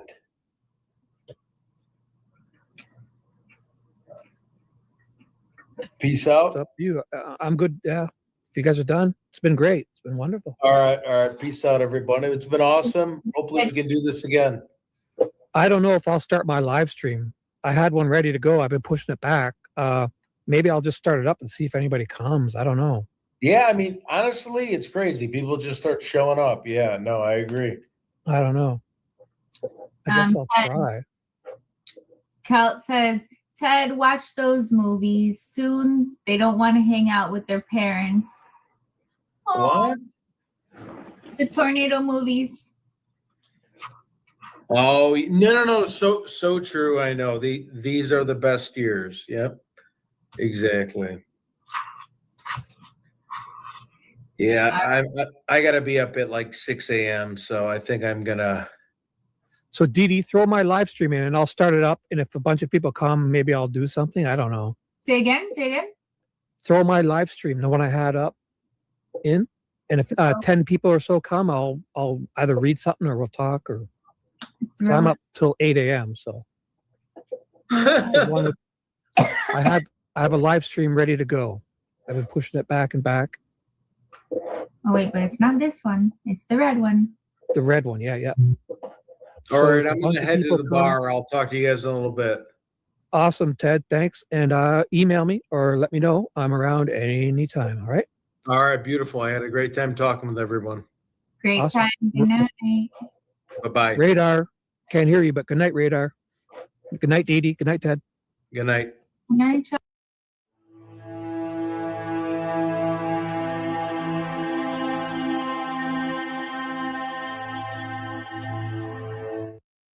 And we're back. Critter, don't you go anywhere. We're not going anywhere yet, Critter. Get back here. That's a replay, silly goose. You always do that. You come in late. I was listening to a replay from the other night. That's not live. Silly monkey, you. How about this? How about we just find that little, it's not a crank call. I'll find that part where he tries to call Brad Holder's ex-wife, Amber, and he gets a woman who's about to go to bed, like literally sounds like she's laying in bed. It's around 11 p.m. And it turns out she says to him, I'm a black woman, of the Department of Natural. Oops. Let me just find it here. I don't know.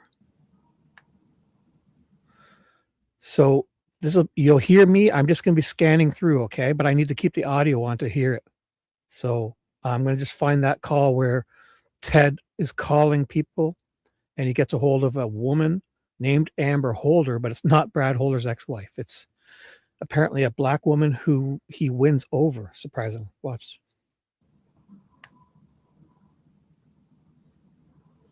Skip is really going with that third person. Skip. Skip is talking about that's work. That's your new shtick, Skip. Skip is going to talk about Skip in the third person. Monday, do you have Frank Meister's phone number? For whatever reason, but I'm like, wait, sorry. Connie Dillman. Fucking jag off. Ass, and you know, I'm good.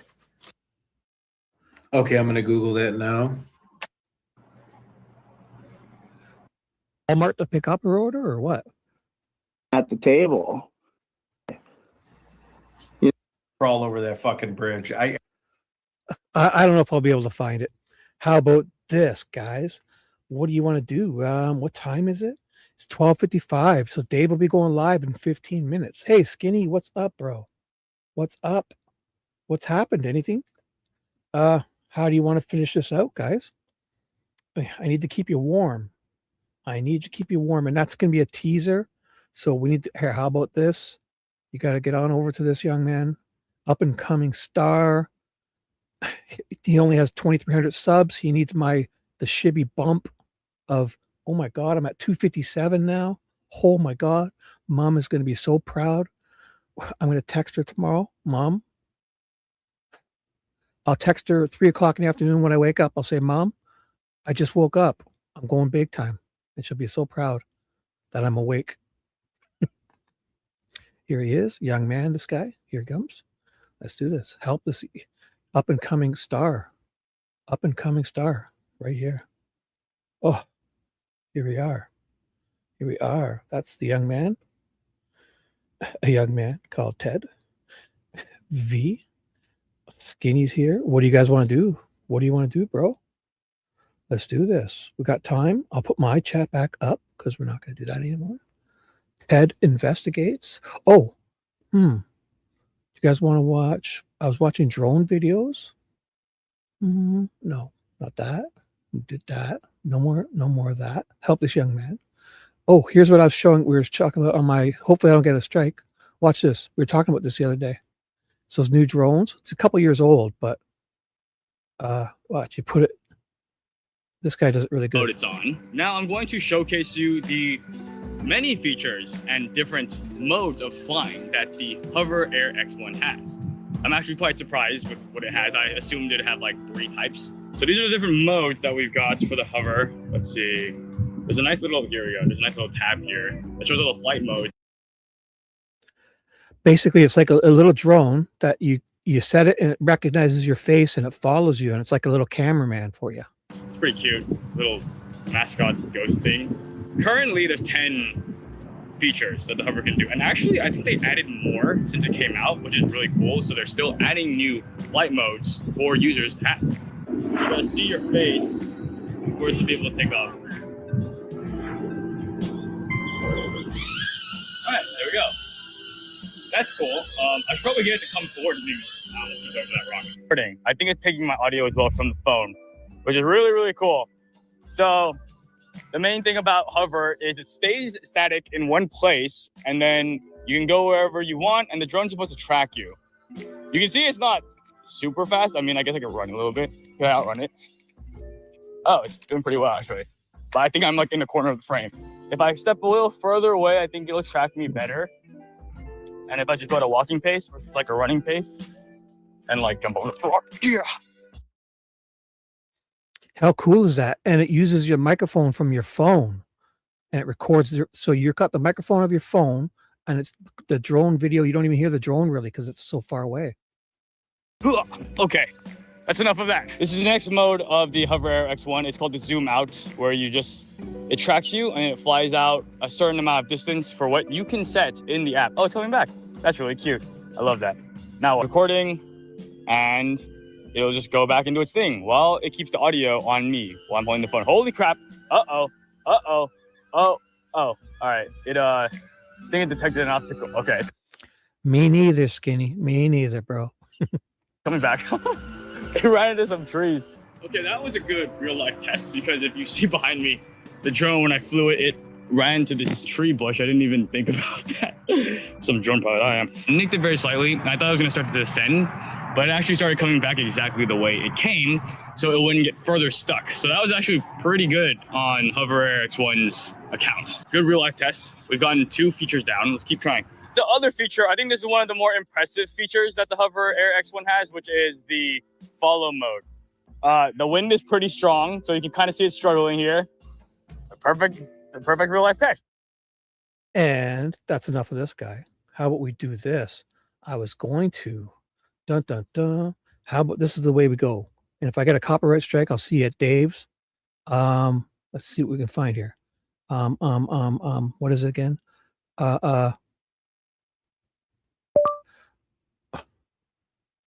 Michael Jackson, ABC, 1, 2, 3. Ooh, ah.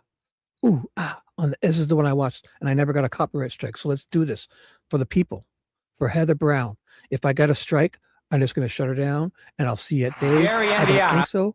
Oh my God, from Gary, Indiana. Did you hear that? From Gary, Indiana. It's a little well-known man. It's called Michael Jackson.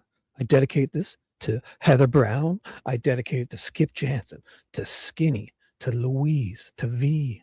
Who else is here still? Oh my God, my rabbit, Nicole, V again, Hebby again, Louise again. Oh my gosh, Dee Dee's laughing her ass off. Look at these fine people. This guy too, Shabby, Shippy, Shinby.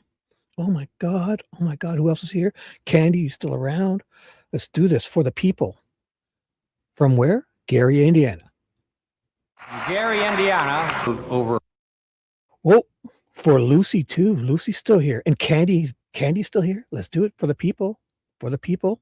Let's do it. If I get shut down, I don't think so, because I played this a couple times and they never complained. So let's do this for you all.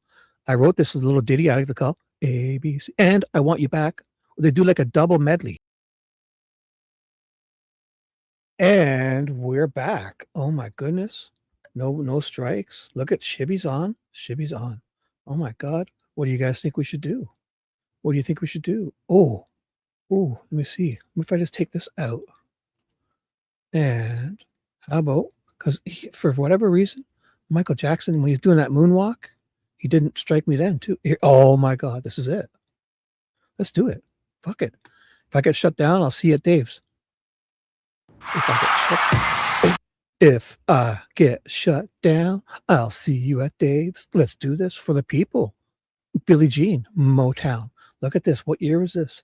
Young Shibby was what? Let me see. This was August 15th. Oh, that's not when it happened. When was it? Oh my gosh. I think it was in the 80s, like 85 or so, 86. I was probably around 10 years old. So picture this. Picture this. My brother and I, my mom and dad, my brother and me, sitting around the table, eating dinner. And I hear this. I know this is coming on. We knew it. Everyone knows it's coming on. And this is the original one. I watched it live on TV. You only get one chance back then. You didn't get all this, back in the early 80s. So I left the dinner table. My mom's yelling at me. My dad's like, let him go. And I'm like, no, forget it. And I was like crying in front of the TV watching this. Young Shibby, must have been 82 or whatever. 83. I was probably around 10 or 11, maybe 9 or 10, 11. But here we go. Picture my mom yelling at me to get back to the dinner table. My dad telling her to let me go. Me crying in front of the TV. Here it is.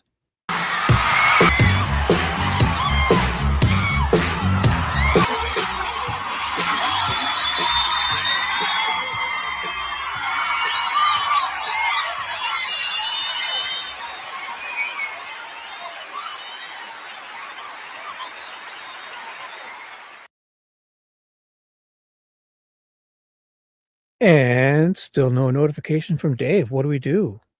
Oh my goodness. What do we do? Should we try and get a copyright strike?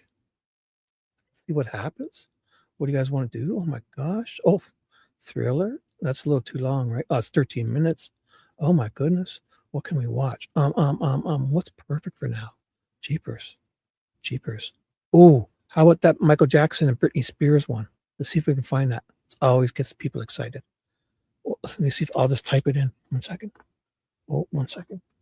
Get my dang keyboard. Michael Jackson and Britney, bitch. Britney Spears. Oh, let me see. Oh, let's do it. Fuck it. I don't care. Copyright strike me. Go ahead. See if I care. I'll get my lawyers. YouTube, whoever this is, thank you very much. This person, I'll like it. I'll share it. Try and copyright strike me. I dare you. I dare you. I'll get my lawyers all over you.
Ladies, pop your pussy like this.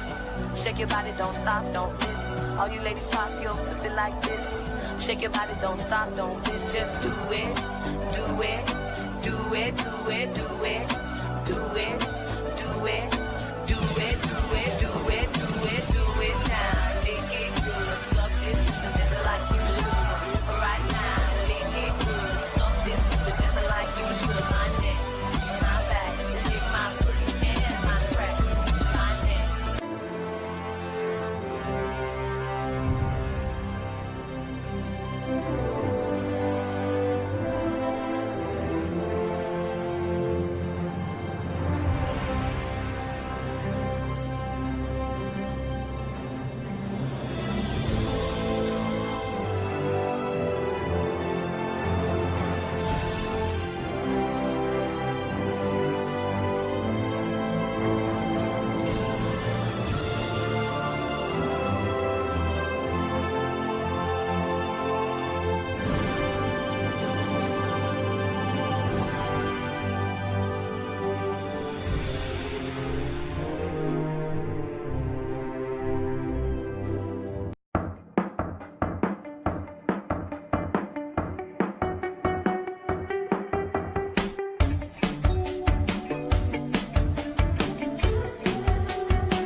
You just touched Christy Boner's hoo-hoo.